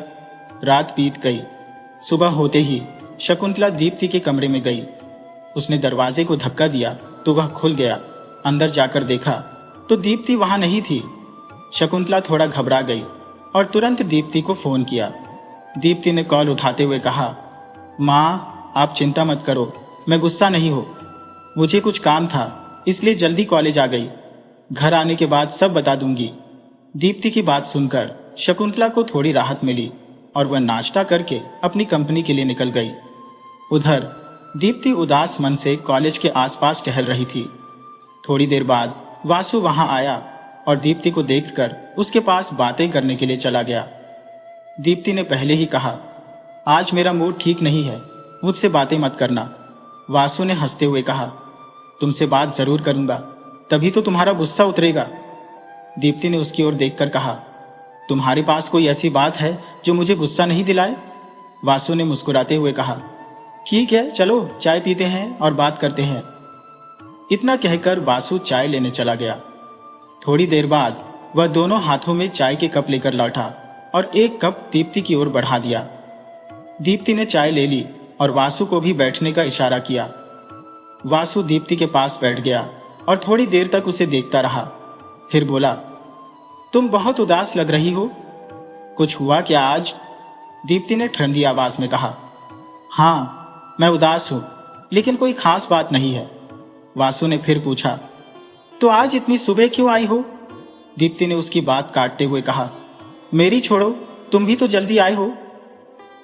वासु ने बताया, कुछ दिन से मेरे दादाजी आए हुए हैं गांव से। वे हमेशा मुझे बेकार की बातें समझाते रहते हैं, इसलिए उनके लेक्चर से बचने के लिए जल्दी आ गया और आकर देखा कि तुम मिल गई। मेरे लिए तो अच्छा ही हुआ, अब और दिनों की तरह अकेले बोर नहीं होना पड़ेगा। वासु की बात सुनकर दीप्ति मुस्कुराई और फिर बोली, तुम्हारे दादाजी अच्छे लेक्चर देते होंगे, तुम्हें सुनना चाहिए था। वासु ने हंसते हुए कहा, तुम्हारे दादाजी भी अच्छा लेक्चर देते होंगे, है ना? दीप्ति ने बिना किसी भाव के कहा, मेरे तो दादाजी नहीं है। वासु ने तुरंत माफी मांगी और फिर बात बदलते हुए पूछा, साक्षी कब आएगी? दीप्ति ने बताया, उसने कल ही बताया था कि आज नहीं आएगी, उसे कहीं जाना था। वासु ने कहा, अभी उसे कॉलेज कॉल करके पूछो, शायद आ जाए। दीप्ति ने कहा, नंबर दे देती हो, तुम ही बात कर लो उससे। वासु ने कहा, मुझे साक्षी का नंबर नहीं चाहिए, तुम्हें अपना लेना है तो दे दो। दीप्ति ने मुस्कुराते हुए कहा, ये सब छोड़ो, मुझे तुमसे एक बात पूछनी है। जब दीप्ति ने वासु से सवाल पूछा, वासु विस्मय से बोला, बिल्कुल पूछ सकती हो। दीप्ति ने सवाल किया, तुम्हारा पसंदीदा खेल कौन सा है? वासु ने जवाब दिया, फुटबॉल। फिर दीप्ति ने पूछा, ठीक है, मान लो तुम्हें अपने पसंदीदा फुटबॉल ग्राउंड और फुटबॉल में से एक चुनने को कहा जाए तो तुम क्या चुनोगे? वासु कुछ समय तक चुपचाप दीप्ति की ओर देखता रहा, फिर कहा, मुझे तो ग्राउंड ही पसंद है। तभी कॉलेज का गेट खुल गया। वासु ने कहा, तुमसे बात करते करते समय का पता ही नहीं चला, रोज इधर उधर भटकना पड़ता था। इसके बाद दोनों कॉलेज के अंदर जाने लगे। तभी पीछे से सुमित आता है और पूछता है, अरे तुम दोनों कॉलेज 7 बजे आई थे क्या? दीप्ति, जो कुछ जल्दी में थी, कहती है, नहीं नहीं, हम साथ में नहीं आए थे, बस गेट के पास मिले हैं। यह सुनकर सुमित देखता है और दीप्ति वासु को देखकर सिर हिलाती है। फिर तीनों एक साथ क्लासरूम में चले जाते हैं। क्लास के बाद जब दीप्ति घर जाने लगी, वासु ने उसे घर छोड़ने की पेशकश की और सुमित भी वासु के साथ था। दीप्ति ने कहा, मैं रोज अकेले ही घर जाती हूँ, मुझे किसी के साथ जाने की आदत नहीं है, तुम दोनों अपने अपने घर जाओ। ये कहकर दीप्ति चली गई। सुमित ने दीप्ति के जाने के बाद वासु से पूछा, वासु, तुम्हें दीप्ति कुछ अजीब नहीं लगती? वासु ने आश्चर्य से पूछा, अजीब कैसे? सुमित ने कहा, छोड़ो, मुझे समझ नहीं आएगा, तुम तो उसके पीछे पागल हो गए हो। वासु ने मुस्कुराते हुए कहा, पता नहीं, तुम्हारे जैसे सोचते हो। इसके बाद दोनों बातें करते हुए घर की ओर चल दिए। दीप्ति जब घर पहुंची तो उसने दीवार पर लगी अपनी तस्वीर उतार ली और अपने कमरे में रख दी। शकुंतला ने जब घर में प्रवेश किया और देखा कि तस्वीर हॉल में नहीं लगी है तो उसने दीप्ति से पूछ लिया। दीप्ति के कमरे में जाकर, जहां दीप्ति बेड पर लेटी हुई अपना कॉलेज वर्क कर रही थी, शकुंतला उसके पास बैठ गई और प्यार से उसके बालों को सहलाने लगी। दीप्ति ने अपनी कॉपी बंद की और शकुंतला की ओर देखा। शकुंतला ने मुस्कुराते हुए जवाब दिया। फिर दीप्ति ने शकुंतला की गोद में अपना सिर रख लिया और धीरे धीरे नींद की गोद में चली गई। सुबह दीप्ति ने सुकून के साथ काम में मदद की। फिर दोनों ने साथ में नाश्ता किया और घर से निकल गए। कॉलेज पहुंचकर दीप्ति ने देखा कि वासु कॉलेज के बाहर खड़ा है। दीप्ति ने उसे देखकर अपना हाथ हिलाया और हाय कहा। वासु ने चौंकते हुए देखा कि दीप्ति उससे बात कर रही है। मुस्कुराते हुए वासु ने दीप्ति से पूछा, आज तुम्हारी तबीयत ठीक है? दीप्ति ने सिर हिलाते हुए कहा, हाँ, लेकिन क्यों? वासु ने कहा, कुछ नहीं, बस तुम मुझसे बात कर रही हो। दीप्ति ने जवाब दिया, हाँ, मैंने सोचा कि हम दोस्त हैं। वासु खुशी से बोला, हाँ, हम दोस्त हैं। साक्षी ने भी पूछा, क्या बात कर रहे हो? दीप्ति ने कहा, कुछ नहीं, चलो क्लास में चलते हैं। क्लास में पहुंचने पर वासु ने दीप्ति से पूछा, क्या मैं तुम्हारी बगल में बैठ सकता हूं? दीप्ति ने सिर हिला दिया। साक्षी ने देखा और पूछा, दीप्ति, आज तुम कुछ अजीब कर रही हो? दीप्ति ने जवाब दिया, मैं तो अच्छे से पेश आ रही हूं। क्या तुम लोगों को अच्छा नहीं लग रहा? पहले जैसा करूं क्या?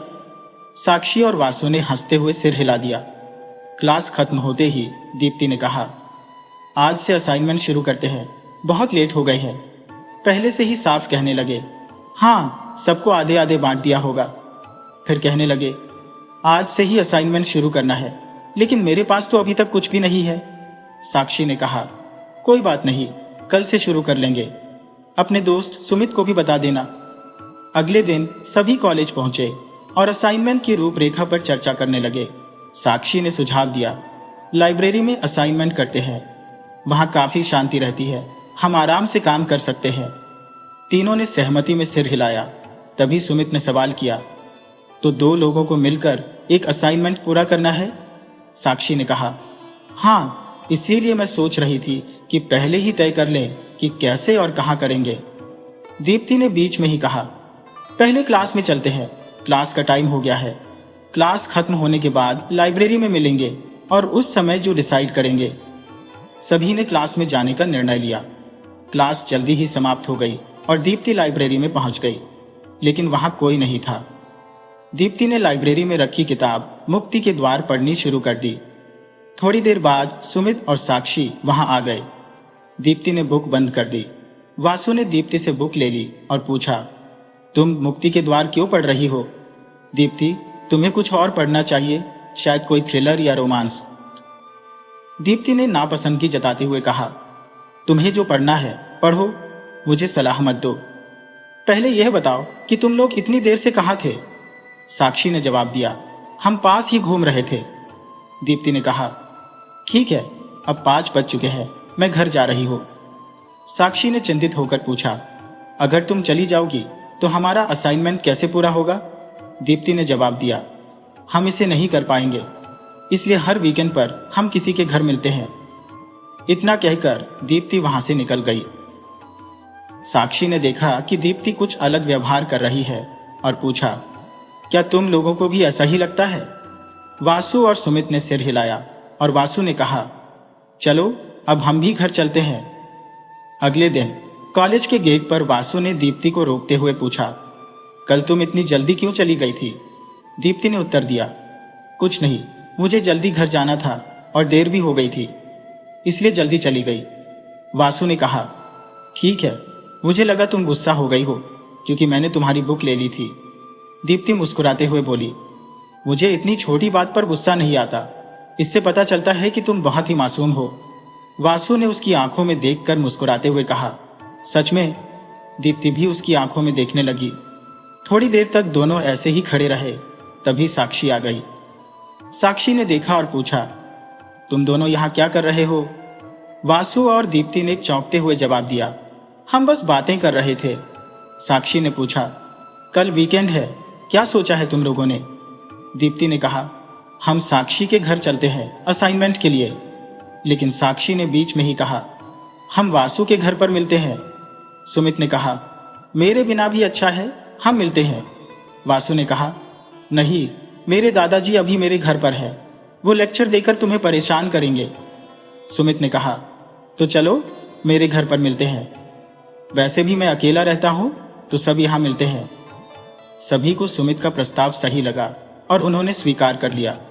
सुमित ने जब देखा कि सभी उसके घर आने के लिए राजी हो गए हैं तो उसने दीप्ति की तरफ एक अजीब मुस्कान के साथ देखा। दीप्ति ने यह नोटिस किया लेकिन कुछ नहीं कहा। वह सोचने लगी कि सुमित उसे देखकर क्यों मुस्कुरा रहा है। उसने सोचा, शायद मैं सब पर ज्यादा ही शक कर रही हूं। वासु ने दीप्ति को गहन विचार में खोया हुआ देखकर पूछा, दीप्ति, तुम क्या सोच रही हो? दीप्ति ने अपने विचारों से बाहर आते हुए कहा, कुछ नहीं, मैं कुछ भी नहीं सोच रही हूं। वैसे हमें कितने बजे मिलना है? वासु ने कहा, हमें सुमित से पूछना चाहिए कि हम कितने बजे उसके घर आ सकते हैं। सुमित ने जवाब दिया, तुम लोग सुबह 10 बजे आ सकते हो। तुम्हें मेरे घर का पता मालूम है तो सुदीप्ति, साक्षी और वासु सभी एक साथ सिर झुका देते हैं। साक्षी ने वासु की ओर इशारा करते हुए कहा, तुम्हें तो पता होगा ये तुम्हारा दोस्त है। वासु ने जवाब दिया, नहीं, हम इतने करीबी दोस्त नहीं हैं। बचपन में एक बार मिले थे और अब दूसरी बार मिल रहे हैं, इसलिए मैं इसे ज्यादा अच्छे से नहीं जानता। कुल मिलाकर मैंने इससे केवल 2 बार मुलाकात की है। सुमित ने कहा, हाँ, वासु सही कह रहा है, मैं अपना पता भेज देता हूं। सुमित ने अपना फोन निकालकर पता भेजने की कोशिश की, लेकिन उसे दीप्ति का नंबर नहीं मिला। दीप्ति से नंबर मांगने पर दीप्ति ने कोई जवाब नहीं दिया। साक्षी ने सुमित से कहा, मैं दीप्ति को साथ ले आऊंगी। दीप्ति जल्दी से किसी को अपना नंबर नहीं देती। सुमित ने कहा, ठीक है, कोई बात नहीं, तुम दोनों साथ में आ जाना। वासु ने कहा, अगर सारी बातें हो गई हैं तो जल्दी से क्लास में चलते हैं, काफी देर हो रही है।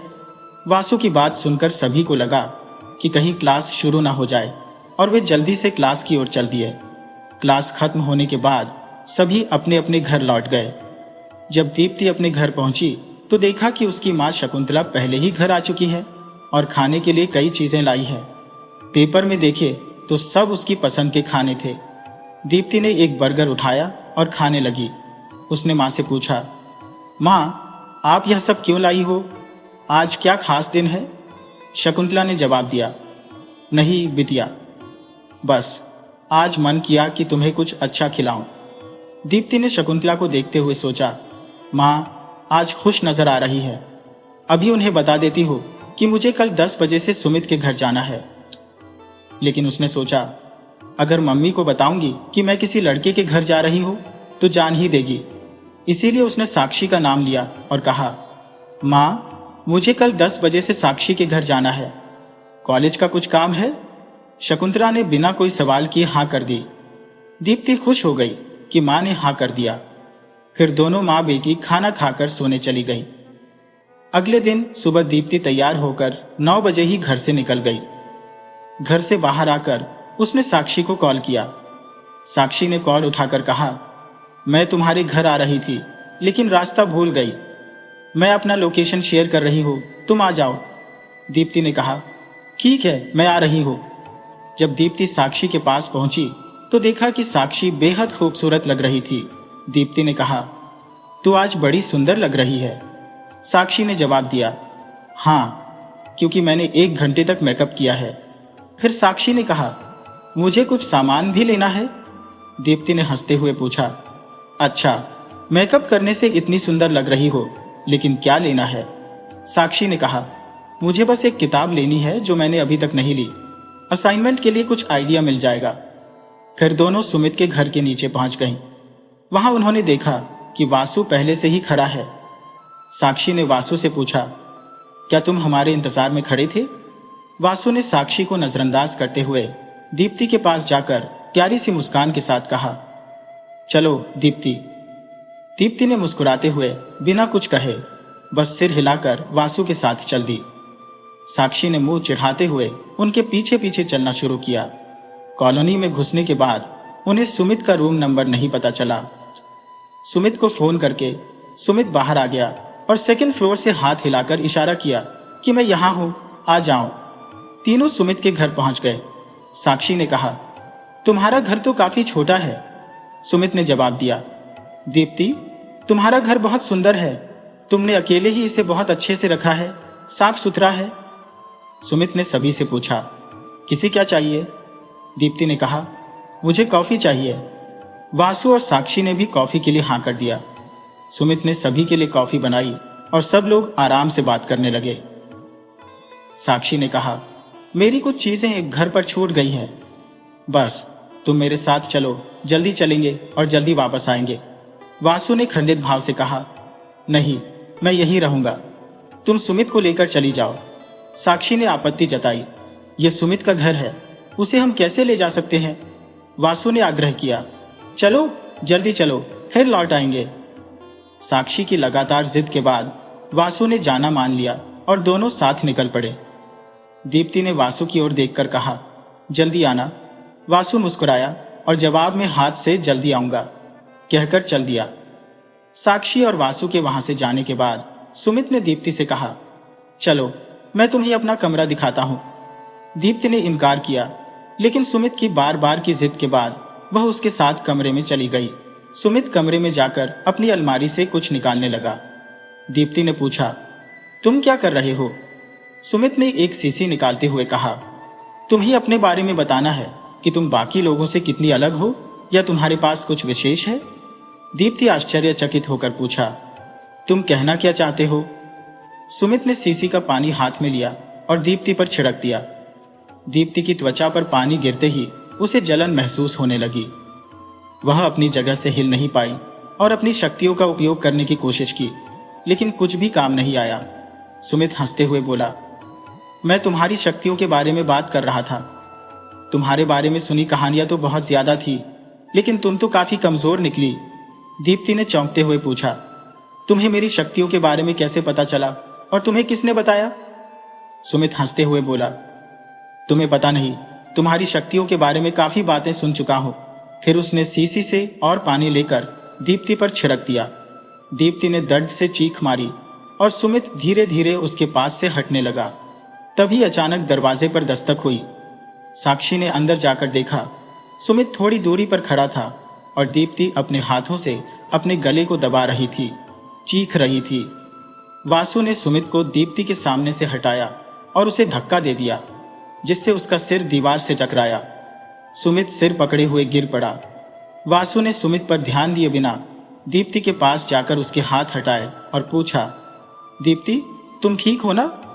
दीप्ति ने आंखें खोली और देखा वासु सामने खड़ा है। उसने वासु को गले लगा लिया और जोर जोर से रोने लगी। वासु उसके बालों को स्नेहपूर्वक सहलाने लगा। साक्षी ने दीप्ति के पास आकर उसका हाथ पकड़ लिया और उसे खींच लिया। फिर उसने कहा, एक गिलास पानी लाओ। साक्षी ने थोड़ी नाराजगी दिखाई और पानी लाने चली गई। वासु ने दीप्ति को पानी पिलाया और उसे शांत करने की कोशिश की।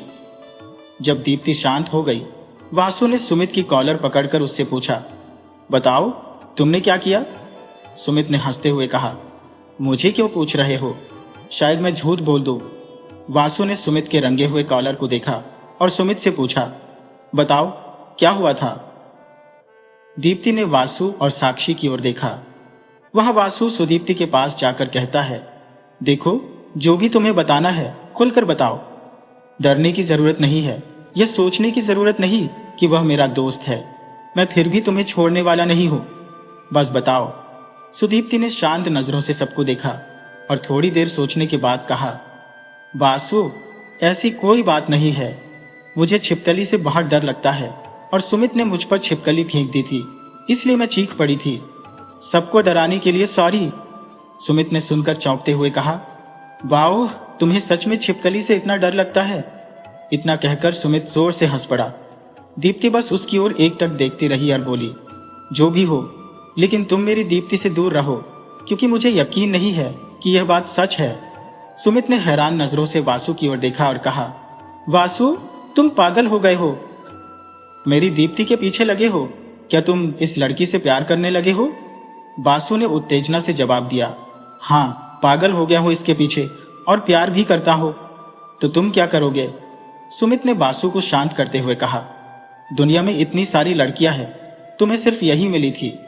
लेकिन छोड़ो, अगर ऐसा है तो तुम्हें इसके बारे में सब कुछ पता होना चाहिए। दीप्ति ने सुमित की बातों को सुनते हुए खड़े होते हुए कहा, मुझे नहीं लगता कि तुम लोग बात को जरूरत से ज्यादा खींच रहे हो। अब बस भी करो, गलती मेरी थी। मैं छोटी छोटी बातों से डर जाती हूँ, इसलिए सॉरी।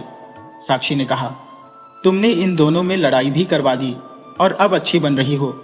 दीप्ति को साक्षी की बातों पर शौक लगा और उसने कहा, साक्षी, तुम क्या बोल रही हो? क्या तुम नहीं जानती कि मैं ऐसी चीजें नहीं कर सकती? साक्षी ने गुस्से में कहा, हाँ, मुझे पता है कि तुम बचपन से ऐसी ही हो। तुम्हारी मनमर्जी चलती है और तुम्हारा दोस्त हमारे सारे दोस्तों को डराकर भगा देता है। तुम्हारा घर तो किसी महल से कम नहीं लगता और तुम्हारी हरकतों से मुझे डर लगता है। सुमित ने भी तुम्हारे बारे में बताया है। साक्षी की बातें सुनकर दीप्ति की आंखें नम हो गईं। उसने एक निराशाजनक स्वर में कहा, मैंने कभी नहीं सोचा था कि साक्षी, तुम मेरे बारे में ऐसी बातें सोचती हो। अगर यही तुम्हारा विचार है तो ठीक है, मुझे समझाने का कोई फायदा नहीं। अब मैं यहाँ से जा रही हूँ। इतना कहकर दीप्ति सुमित के घर से चली गई। बासु और सुमित ने साक्षी की ओर एक नजर डाली और फिर दीप्ति के पीछे चले गए। सुमित के घर से बाहर निकलकर दीप्ति ने चारों ओर देखा, लेकिन कहीं भी साक्षी नजर नहीं आई। वापस आकर वासु ने साक्षी से दीप्ति के घर का पता पूछा। साक्षी ने कहा, मैंने अब तक सिर्फ एक बार उसके घर का दौरा किया है। मुझे जंगलों के बीच का रास्ता पता है, लेकिन उसके घर का नहीं। आज ही जाने की कोशिश की थी, लेकिन भटक गई। वासु ने पूछा, क्या तुम्हें दीप्ति की बातें अजीब नहीं लगती?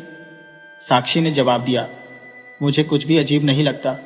मुझे तो बुरा लग रहा है कि तुम उसकी बचपन की दोस्त हो और उसके बारे में ऐसा बोल रही हो। छोड़ो, मैं तुम्हें उसका नंबर दे सकती हूँ। साक्षी ने वासु को दीप्ति का नंबर दे दिया। वासु ने दीप्ति को कॉल किया, लेकिन उसने कॉल नहीं उठाई।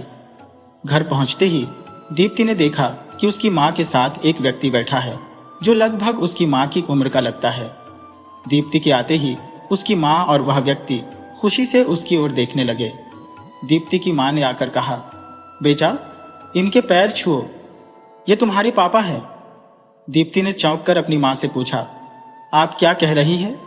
शकुंतला ने कहा, जो मैं कह रही हूं वो करो। दीप्ति ने जानकर उनके पैर छू लिए। दीप्ति के पापा ने कहा, तुम कितनी बड़ी हो गई हो। जब मैंने तुम्हें आखिरी बार देखा था तब तुम छोटी थी, अब तुम बहुत सुंदर हो। आओ मेरे पास बैठो। दीप्ति उनके बगल में बैठ गई और पापा ने पूछा, तुम कौन सी क्लास में पढ़ती हो? दीप्ति ने उत्तर दिया, मैं 3rd ईयर में हूं। दीप्ति के पापा ने शकुंतला की ओर देखा और कहा, कुछ दिनों की बात है, फिर हम सब एक साथ रहेंगे। मैं बहुत समय से तुम लोगों से दूर हूं, अब और नहीं रह सकता। दीप्ति ने सवाल किया, क्या आप यही रहने वाले हैं? पापा ने कहा, नहीं, मैं तुम लोगों के लिए नया घर ढूंढ रहा हूं। जैसे ही मिल जाएगा मैं तुम लोगों को वहां ले जाऊंगा। दीप्ति गुस्से में आकर बोली, मैं कहीं भी नहीं जाना चाहती, मैं यही रहूंगी। इतना कहकर दीप्ति अपने कमरे में चली गई। दीप्ति के जाने के बाद शकुंतला ने कहा, आप चिंता मत कीजिए, मैं उसे मनाऊंगी। वह थोड़ी जिद्दी है, लेकिन मेरी सारी बात मानती है। वह बहुत प्यारी है।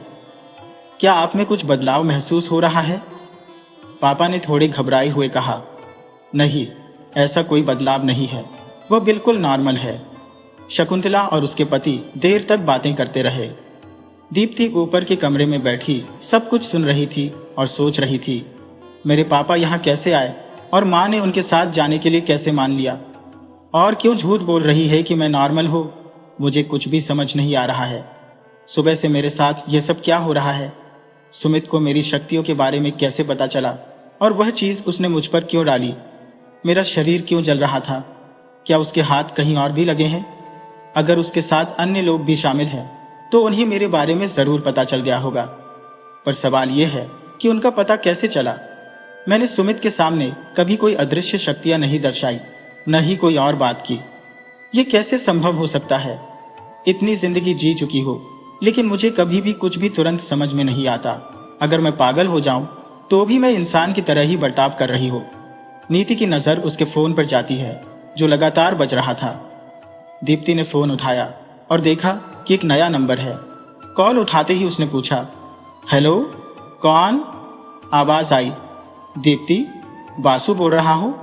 तुम ठीक तो हो ना? कब से कॉल कर रहा हो, तुम फोन क्यों नहीं उठा रही? दीप्ति ने बासु की आवाज सुनकर फोन काट दिया, लेकिन बासु ने फिर से कॉल किया।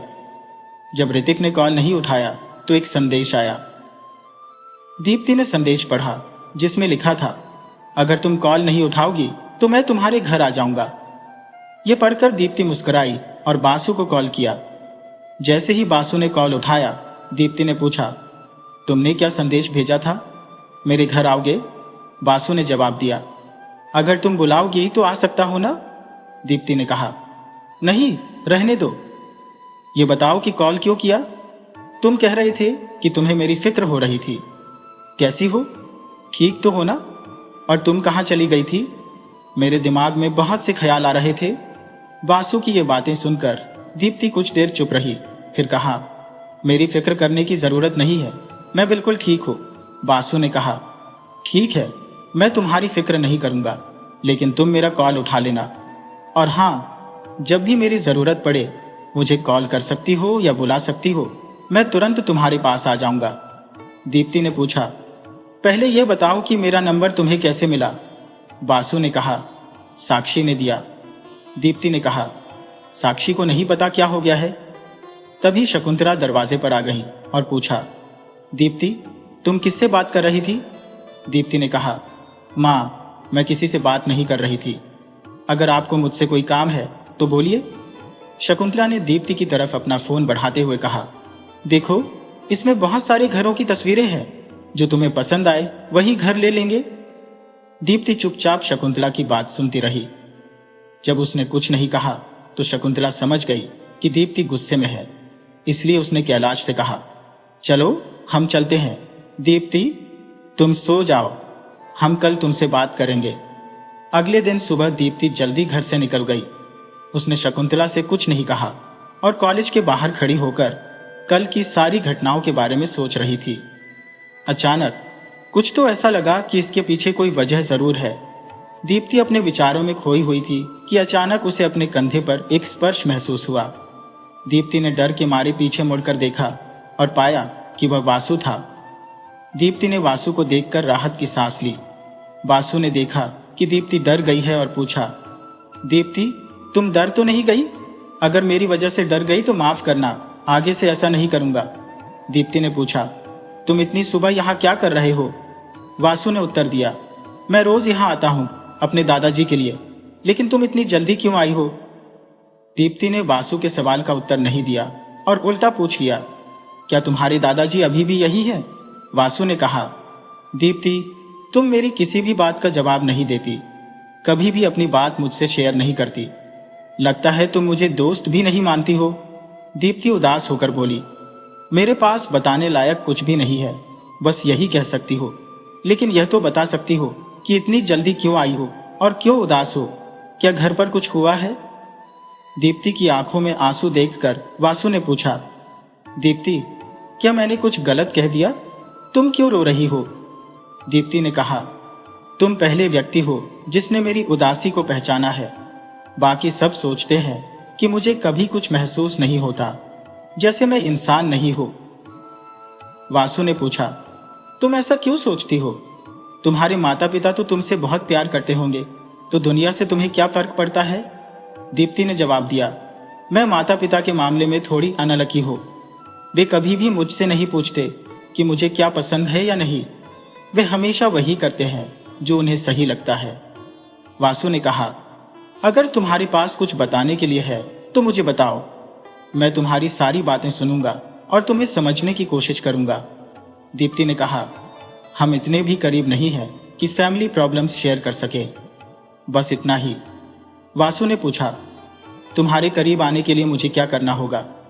दीप्ति ने कहा, कोई जरूरत नहीं, कॉलेज का गेट खुल गया है, चलो। इतना कहकर दीप्ति जल्दी से कॉलेज के अंदर चली गई। वासु ने जाते हुए कहा, तुम्हारे बारे में मुझे पसंद है।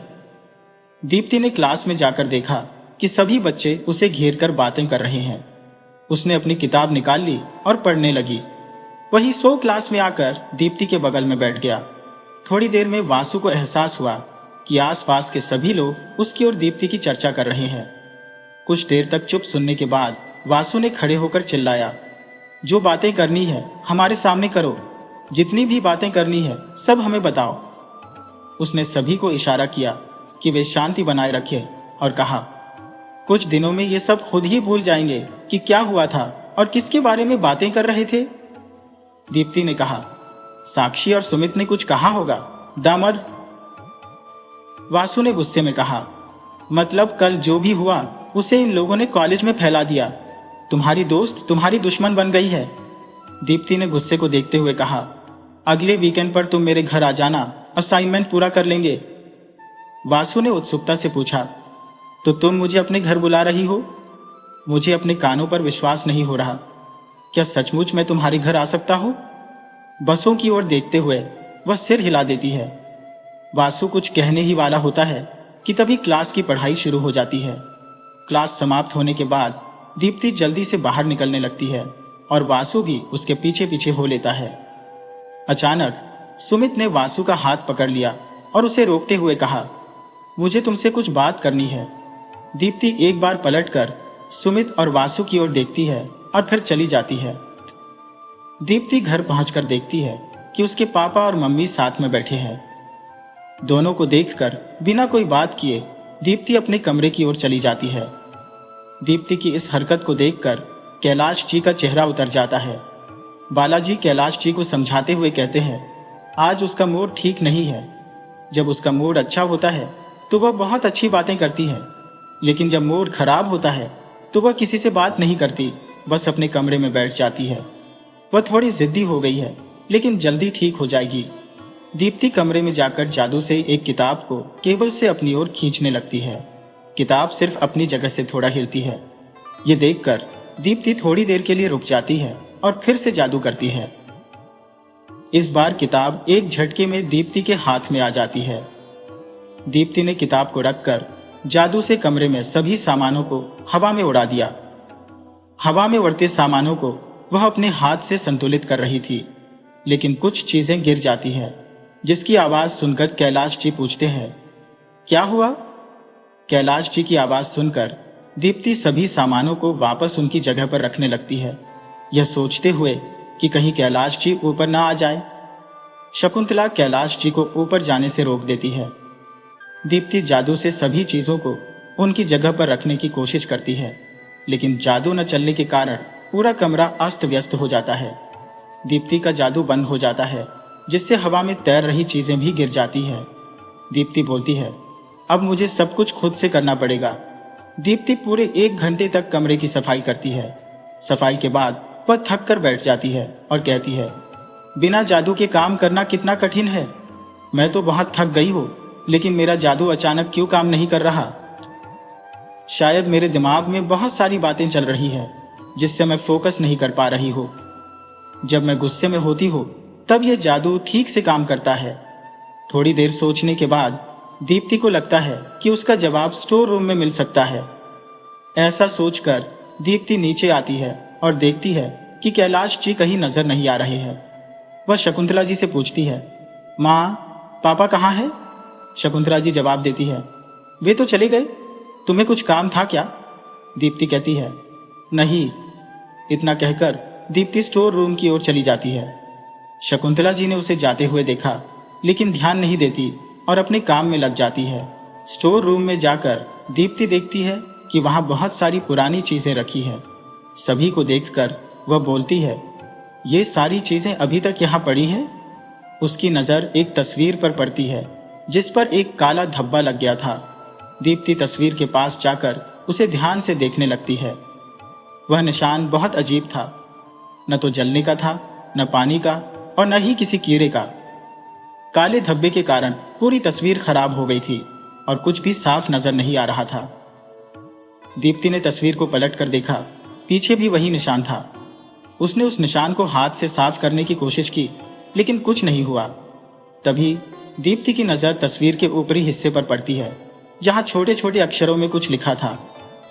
दीप्ति पढ़ने लगती है, मेरा नाम छोड़ो, नाम लिखने का कोई मतलब नहीं। हर जन्म के साथ मेरा नाम बदल जाता है। तुम पढ़ रही हो, इसका मतलब तुम्हारे साथ घटनाएं शुरू हो गई है। जादू का कम काम करना या बिल्कुल न करना, ये सारी बातें तुम्हारी शक्तियों के खत्म होने का संकेत नहीं है। और हाँ, तुम्हारी मौत के बाद भी। इस बार मैं ज्यादा दिनों तक जिंदा रहूंगी। मैं 29 साल की हो चुकी हूँ, लेकिन कब मर जाऊंगी नहीं जानती। मेरी शक्तियां लगभग खत्म हो चुकी है। मैं लिख रही हूँ ताकि तुम इसे पढ़ सको। हमारी मुलाकात 20 साल पहले हुई थी, इसलिए श्राप का असर भी 20 साल से शुरू होता है। इसलिए 20 साल के बाद हमारी शक्तियां धीरे धीरे कम होने लगती है, और जैसे जैसे ये शक्तियां घटती है, तस्वीर पर काले धब्बे उभरने लगते हैं। जब पूरी तस्वीर काले धब्बों से ढक जाती है, तब हमारी सारी शक्तियां समाप्त हो जाती है और हम मृत्यु को प्राप्त हो जाते हैं। नए जन्म के साथ तस्वीर फिर से साफ हो जाती है और वही चक्र दोहराया जाता है। इसलिए इस स्थिति से मुक्ति पाना अत्यंत आवश्यक है। हमारे पास 2 विकल्प हैं।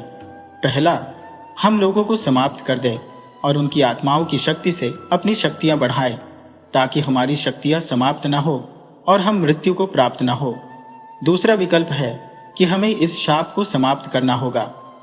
इसे समाप्त करने का तरीका मुझे स्वयं ढूंढना होगा, और यह अकेले तुम नहीं कर सकती हो। तुम्हें किसी की मदद लेनी होगी। जो तुम्हारे साथ शुरू से था वही तुम्हारी मदद कर सकता है। ये सब पढ़कर दीप्ति घबरा जाती है। तस्वीर उसके हाथ से गिरकर जमीन पर आ जाती है। दीप्ति तस्वीर को उठाकर वापस रख देती है और अपने कमरे में चली जाती है। अपने बिस्तर पर बैठकर दीप्ति सोचने लगती है कि उसने अब तक कितने जन्म लिए हैं, यह उसे याद नहीं आता। पिछले जन्मों की बातें तो उसे याद रहती है, लेकिन यह उसने कब लिखा है, ये क्यों नहीं याद आ रहा है। दीप्ति पूरी तरह से उलझ चुकी है और उसे इन सब से बाहर निकलने के लिए पहले यह समझना होगा कि तस्वीर पर लिखी बातें सत्य है या असत्य। दीप्ति इन विचारों में ही थी कि शकुंतला जी उसके पास आती है और कहती है, नीचे चलो दीप्ति, तुम्हें कुछ बताना है। दीप्ति कहती है, आप यही बता सकती है माँ। शकुंतला जी कहती है, नहीं, तुम नीचे चलो, फिर बताऊंगी। नीचे जाकर दीप्ति देखती है कि कैलाश जी पहले से ही वहां खड़े हैं। शकुंतला जी कैलाश जी से कहती है, आप पूछिए जो पूछना है। कैलाश जी बोलते हैं, दीप्ति, मैंने 2 घर देखे हैं। तुम कल हमारे साथ चलकर दोनों घर देख लेना। जो तुम्हें पसंद आएगा हम वहीं रह लेंगे। दीप्ति गुस्से में कहती है, आप लोगों को इस घर से क्या समस्या है? जब हमारे पास ये घर नहीं था तब आप कहाँ थे? आपको उस समय आना चाहिए था जब हमें आपकी जरूरत थी। अब जब हम अच्छे से रह रहे हैं तो आप हमें यहां से क्यों ले जाना चाहते हैं? मैं यहां से कहीं नहीं जाऊंगी। इन बातों को सुनकर कैलाश जी उदास हो जाते हैं। शकुंतला जी दीप्ति का हाथ पकड़कर अपनी ओर खींचती है और कहती है, दीप्ति, यह क्या तरीका है अपने पापा से बात करने का? दीप्ति ने शकुंतला का हाथ छुड़ा दिया और कहा, माँ, जब मेरे क्लास के सभी बच्चे अपने पापा के साथ खेलते थे और घूमने जाते थे तो मेरा भी मन करता था कि मैं अपने पापा के साथ घूमूं। लेकिन मेरे पापा तो मेरे पास थे ही नहीं। मैं तो यह भी नहीं जानती थी कि मेरे पापा जिंदा भी है या नहीं। इसलिए मैंने आपसे कभी कोई सवाल नहीं किया कि आपको बुरा लगेगा। और अब अचानक आकर कहते हैं कि मैं तुम्हारा पापा हूं, तो बताइए मैं कैसे स्वीकार करूं? दीप्ति की बातें सुनकर शकुंतला जी गुस्से से तमतमा जाती है और दीप्ति को जोर से एक थप्पड़ मारती है। वे कहती है, सुनो, बचपन में तुम्हारे पापा तुम्हारे साथ नहीं थे। इसका मतलब यह नहीं कि तुम जिस श्राप के साथ पैदा हुई थी उसका दोष तुम्हारे पापा पर डाला जाए। गांव वालों ने तुम्हें मारने को कहा था, लेकिन मैं तुम्हें बचाने के लिए वहां से भाग आई थी। मुझे लगता था कि गांव वाले गलत है। मैं एक मासूम बच्ची हूं, लेकिन तुम ही सही में दोषी थी। तुम्हें तो यह भी याद नहीं होगा कि बचपन में कितने जानवरों को मारा है।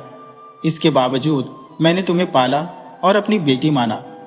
शकुंतला जी की बातें सुनकर दीप्ति की आंखों में आंसू आ जाते हैं और उसने अपने आंसू पोंछते हुए कहा, तो आपने गांव वालों की बात मानकर उसी वक्त मुझे मार क्यों नहीं दिया था? इतना कहकर दीप्ति अचानक वहां से गायब हो जाती है। दीप्ति अपने कमरे में बैठकर रोती रहती है और शकुंतला जी गुस्से में दीप्ति के बारे में बोलती रहती है। कैलाश जी शकुंतला जी को समझाते हुए कहते हैं, शकुंतला, दीप्ति को माफ कर दो, वह अभी बच्ची है। उसे समझ नहीं आया कि क्या बोलना है। उसने जो देखा वही बोला। गलती मेरी है, मैंने उस वक्त तुम्हारा साथ नहीं दिया था। शकुंतला जी कैलाश की बात सुनकर उनकी तरफ देखती है और अपने आंसू पोंछ लेती है। फिर वे दीप्ति के कमरे में जाती है। दरवाजे के बाहर से झांक कर देखती है कि दीप्ति बेड पर बैठी रो रही थी। शकुंतला जी दीप्ति को देखकर वापस अपने कमरे में चली जाती है।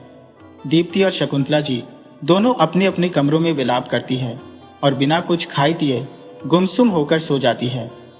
शकुंतला जी सुबह की पहली किरण से ही जाग जाती है और दीप्ति के पसंदीदा नाश्ते की तैयारी में जुट जाती है।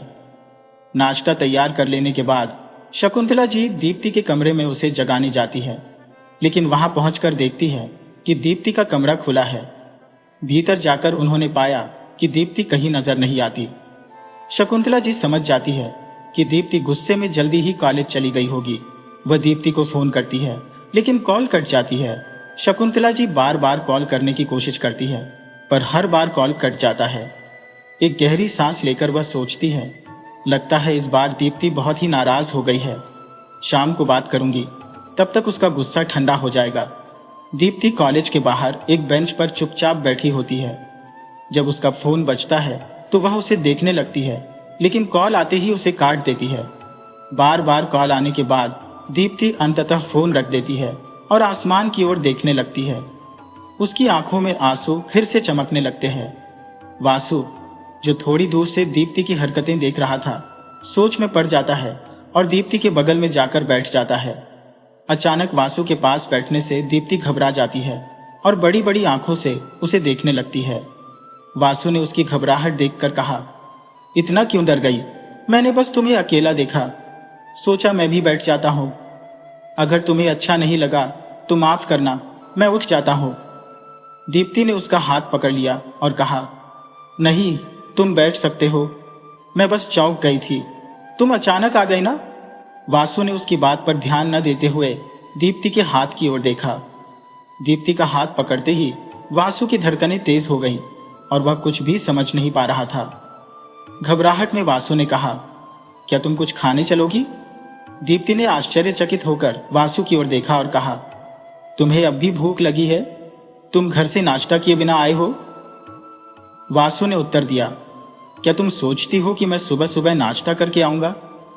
मेरा घर कॉलेज से काफी दूर है, यहां तक आने में 2 घंटे लग जाते हैं और अब सुबह के 8 बज रहे हैं। मैं घर से 5 बजे के आसपास निकला था, इसलिए मुझे भूख नहीं लगी। अब अगर तुम भूख लग रही है तो चलो, मैं तुम्हें अच्छा सा कुछ खिलाता हूं। दीप्ति ने मुस्कुराते हुए कहा, तो तुम बातें अच्छी तरह से करते हो? वासु ने कहा, अगर तुम मुझे जानने की कोशिश करोगी तो मैं कई बातों में अच्छा हूं, लेकिन अभी हमें खाना खाने चलना है। चलो, मैं तुम्हें कुछ अच्छा खिलाता हूं। दीप्ति ने वासु की बात सुनकर कहा, चलो चलते हैं। वासु ने चौंकते हुए कहा, इतनी जल्दी मान गई? वासु ने दीप्ति का हाथ पकड़ा और चलने लगा।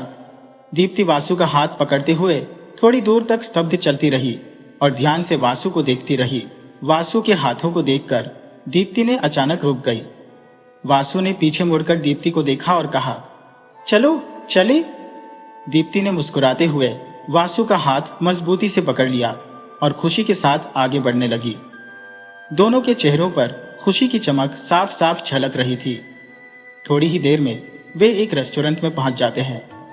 काउंटर पर पहुंचकर वासु दीप्ति से पूछता है, दीप्ति, तुम क्या खाओगी? दीप्ति मुस्कुराते हुए कहती है, केक।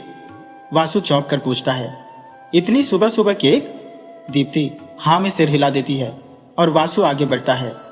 वह और भी इशारा करता है कि चलो आगे चलते हैं। जब वासु दीप्ति को रोकता है और कहता है, हम यहाँ नहीं खा सकते, तो दीप्ति जवाब देती है, यहाँ केक नहीं मिलता, आसपास किसी दुकान में देखते हैं। बहुत देर तक घूमने के बाद कोई भी केक की दुकान खुली नहीं मिलती। दीप्ति निराश होकर कहती है, चलो वापस चलते हैं, किसी और दिन खा लेंगे। वासु उसे दिलासा देते हुए कहता है, थोड़ी दूर और चलते हैं, मिल जाएगा। दीप्ति अपना फोन निकालकर टाइम देखती है और कहती है, 9 बज चुके हैं, हम कॉलेज के लिए लेट हो जाएंगे, जल्दी चलो। वासु बसों के समय को देखकर उदास हो जाता है। दीप्ति उसे खींचकर वापस रेस्टोरेंट में ले आती है और वहां पिज्जा मंगवाती है। दोनों पिज्जा खाते हुए दीप्ति उसकी तारीफ करती है, ये पिज्जा बहुत स्वादिष्ट है। वासु पूछता है, तुम्हें पिज्जा बहुत पसंद है? दीप्ति दिखाते हुए कहती है, हाँ, मुझे बहुत पसंद है। ऊपर मार जल्दी नहीं लाती, इसलिए कभी कभी ही खा पाती हो। वासु शांति से पूछता है, तो तुम खुद आकर क्यों नहीं खा लेती? दीप्ति सहजता से जवाब देती है, माँ, मुझे कॉलेज छोड़कर कहीं बाहर जाने नहीं देती। इतना कहकर दीप्ति पिज्जा की एक स्लाइस रख देती है और पानी पीने लगती है। वासु उसे उदास देखकर कहता है, तुम कुछ कुछ मेरी डायना की तरह हो और मैं कुछ कुछ तुम्हारी मम्मी की तरह। दीप्ति गंभीरता से पूछती है, डायना कौन है? वासु हंसते हुए कहता है, डायना मेरा कुत्ता है। दीप्ति पूछती है, कुत्ते का नाम डायना कौन रखता है? वासु जवाब देता है, इसके पीछे एक लंबी कहानी है, बाद में बताऊंगा। अभी यह बताता हूं कि तुम मेरे कुत्ते की तरह हो और मैं तुम्हारी मम्मी की तरह। वासु अपनी कहानी सुनाते हुए कहता है, जब मैं 10 साल का था, मुझे पढ़ाई के लिए अमेरिका भेज दिया गया। मैं वहां अकेला रहता था, लेकिन बाद में मुझे बहुत अकेलापन महसूस हुआ। इसलिए 2 साल पहले मैंने एक कुत्ता पाला। फिर किसी कारणवश मुझे भारत लौटना पड़ा और मैंने उसे यहाँ ले आया। मेरे परिवार ने कुत्ते को पसंद नहीं किया, इसलिए उसे हमेशा के लिए कमरे में बंद रखना पड़ा। इसका मतलब ये नहीं कि मैं उसे प्यार नहीं करता, बस मैं उसे बचाना चाहता हूँ। अगर मैं बाहर आता हूँ तो मेरे परिवार वाले उसे कहीं दूर भेज देंगे जहाँ मैं उसे ढूंढ नहीं सकता, इसीलिए मुझे उसे कमरे में बंद रखना पड़ता है। दीप्ति कहती है, बासु, तुम अपने कुत्ते को मेरे घर क्यों नहीं लाते? इसी बीच बासु का फोन बजता है। वह कॉल चेक करता है और देखता है कि कॉल उसकी माँ का है। कॉल उठाते हुए उसकी माँ कहती है, तुम कहाँ हो? तुम अभी तक कॉलेज नहीं पहुंचे? बासु जवाब देता है, माँ, मैं कॉलेज पहुंच रहा हूँ, बाद में बात करेंगे। दीप्ति कहती है, बासु, मेरा हो गया, तुमने खा लिया? चलो चलते हैं, कॉलेज के लिए देर हो रही है। दोनों कॉलेज के लिए निकल जाते हैं। जब वासु और दीप्ति कॉलेज पहुंचते हैं तो देखते हैं कि सभी क्लासें चल रही है और उनके क्लास में सर पहले ही आ चुके हैं। यह देखकर वासु दीप्ति से कहता है, चलो वापस चलते हैं, अगर अंदर गए तो डांट सुननी पड़ेगी। दीप्ति बसों को देखती है और गहरी सांस लेकर कहती है, नहीं, हम अंदर जाएंगे। ये कहकर दीप्ति वासु का हाथ पकड़कर अंदर ले जाती है। अंदर आते ही क्लास टीचर उन्हें देखकर गुस्से में बोलता है, तुम इतनी देर से कैसे आए? टीचर के गुस्से को देखकर वासु आगे आता है और कहता है, सर, ये मेरी वजह से लेट हो गई है, I am sorry. Teacher Vasu को सहजता से जवाब देता है, कोई बात नहीं, तुम्हारी माँ से पहले ही बात हो चुकी है, तुम जाकर आराम से बैठो। वासु दीप्ति को ले जाने की कोशिश करता है, लेकिन दीप्ति अपना हाथ खींच लेती है और सिर झुकाकर खड़ी रहती है। वासु दीप्ति को ले जाने की बहुत कोशिश करता है, लेकिन वह नहीं जाती। दीप्ति टीचर से कहती है, सॉरी सर, आगे से ऐसा नहीं करूंगी। टीचर दीप्ति पर चिल्लाते हुए कहते हैं, क्लास में पहला स्थान हासिल करना इसका मतलब यह नहीं कि तुम अपनी मनमानी करोगी। क्या तुम खुद को समझती क्या हो? तुम्हारी इन हरकतों को हम नजरअंदाज नहीं कर सकते, इससे बाकी बच्चों पर नकारात्मक प्रभाव पड़ेगा। जाओ, बाहर खड़ी हो जाओ और तब तक बाहर रहो जब तक क्लास समाप्त नहीं हो जाती। दीप्ति सब सुनकर चुपचाप क्लास से बाहर निकल जाती है। बाहर से बासु उसे रोककर पूछता है, सर, आप ऐसा कैसे कर सकते हैं? मुझे बैठने को कहा और इसे सजा दी जा रही है। क्या ये क्लास में रहेगा या मैं भी इसके साथ बाहर जाऊं? दीप्ति वासु को चुप कराते हुए कहती है, कृपया वासु, तुम जाकर क्लास में बैठो, मेरी समस्याएं बढ़ाओ मत। वासु उसकी बात मानकर चुपचाप अपनी सीट पर लौट जाता है। दीप्ति बाहर खड़ी रहती है। क्लास की समाप्ति तक सुखा भी बाहर खड़ा रहता है और समय देखता रहता है। जैसे ही क्लास खत्म होती है, सुखा दीप्ति के पास जाकर पूछता है, तुम ठीक हो? मुझे खेद है, मेरी वजह से ऐसा हुआ। दीप्ति थोड़ी मुस्कुराकर कहती है, इसमें तुम्हारी कोई गलती नहीं है, ये कोई बड़ी बात नहीं है, अब तुम घर जाओ, मुझे भी जाना चाहिए। वासु उसे रोकते हुए कहता है, क्या तुम मुझसे नाराज हो? मुझे खेद है, मुझे नहीं पता था कि मेरी वजह से इतना सब हो जाएगा। दीप्ति वासु को उदास नजरों से देखती है और कहती है, मैं तुमसे बिल्कुल भी नाराज नहीं हूं और तुम्हारी कोई गलती नहीं है, तुम बार बार सॉरी कहना बंद करो। इतना कहकर वह वहां से चली जाती है। सुशांत खड़ा बस दीप्ति को जाते हुए देखता रहता है। घर पहुंचकर दीप्ति शकुंतला जी को बुलाती है, मामा कहाँ है? शकुंतला जी खुशी से दीप्ति की ओर आती है और देखती है कि दीप्ति की आंखों में आंसू है। शकुंतला जी दीप्ति को गले लगाकर चुप कराते हुए कहती है, क्या हुआ मेरी बच्ची, तुम क्यों रो रही हो? शकुंतला जी के गले लगते ही दीप्ति जोर जोर से रोने लगती है और कहती है, माँ, मुझे अब सहन नहीं हो रहा, मैं और नहीं झेल सकती, मैं कॉलेज जाना छोड़ना चाहती हूँ। शकुंतला जी दीप्ति का सिर सहलाते हुए कहती है, मुझे माफ कर देना, शायद इसमें मेरी ही गलती है। शकुंतला जी ये समझा ही रही थी कि अचानक दीप्ति जमीन पर गिर जाती है। शकुंतला जी घबरा जाती है और उसे उठाने की कोशिश करती है, लेकिन दीप्ति कोई प्रतिक्रिया नहीं देती। कैलाश जी आते हैं और दीप्ति पर जल छिड़कते हैं, जिससे पूरे घर में एक धुआं सा भर जाता है और वातावरण में विलीन हो जाता है। शकुंतला जी कैलाश जी से पूछती है, क्या हुआ? कैलाश जी जवाब देते हैं, बचपन में तुमने दीप्ति को बचा लिया था, लेकिन आचार्य जी ने हमें आगाह किया था कि यह कभी भी किसी के लिए भी खतरा बन सकती थी। अगर वह महल से बाहर रहती तो शायद उसकी उम्र 29 साल से ज्यादा नहीं होती। आचार्य जी उसके लिए यज्ञ कर रहे थे। सुमित और कोई नहीं, आचार्य जी का बेटा था, जिसने उस पर जल छिड़का, जिससे दीप्ति की शक्तियां खत्म होने लगी थी। शकुंतला जी को यह सब नहीं पता था, लेकिन जब वह विलाप करने लगी तो कहती है, मैंने अपनी बेटी को बड़े प्यार से पाला है। बचपन से आज तक मैंने उसे बचाया, चाहे वह चुड़ैल थी या कोई और, लेकिन थी तो मेरी बेटी। कैलाश जी बताते हैं कि आचार्य जी ने उसे इस घर में भेजा था जहां हर रोज अभिमंत्रित जल छिड़का जाता था। इस कारण दीप्ति की पेंटिंग पर काले धब्बे होने लगे थे। आज दीप्ति का अंतिम दिन था। कैलाश जी मन ही मन सोचते हैं कि अच्छा हुआ, अब वह अपनी पत्नी शकुंतला को जंगल में ले जाकर खुशी खुशी रहेंगे और बुढ़ापे में साथ बिताएंगे। दीप्ति की मौत की खबर कॉलेज में फैल जाती है। बासु, जो हक्का बक्का रह जाता है, सोचता है कि यह सब उसकी वजह से हुआ। हार्ट फेल्योर के कारण दीप्ति की मौत घोषित कर दी जाती है। बासु को दीप्ति से प्रेम हो गया था और उसने अपने प्रेम का इजहार भी किया था, लेकिन एक आम इंसान और एक पारलौकिक शक्ति का साथ संभव नहीं हो सकता।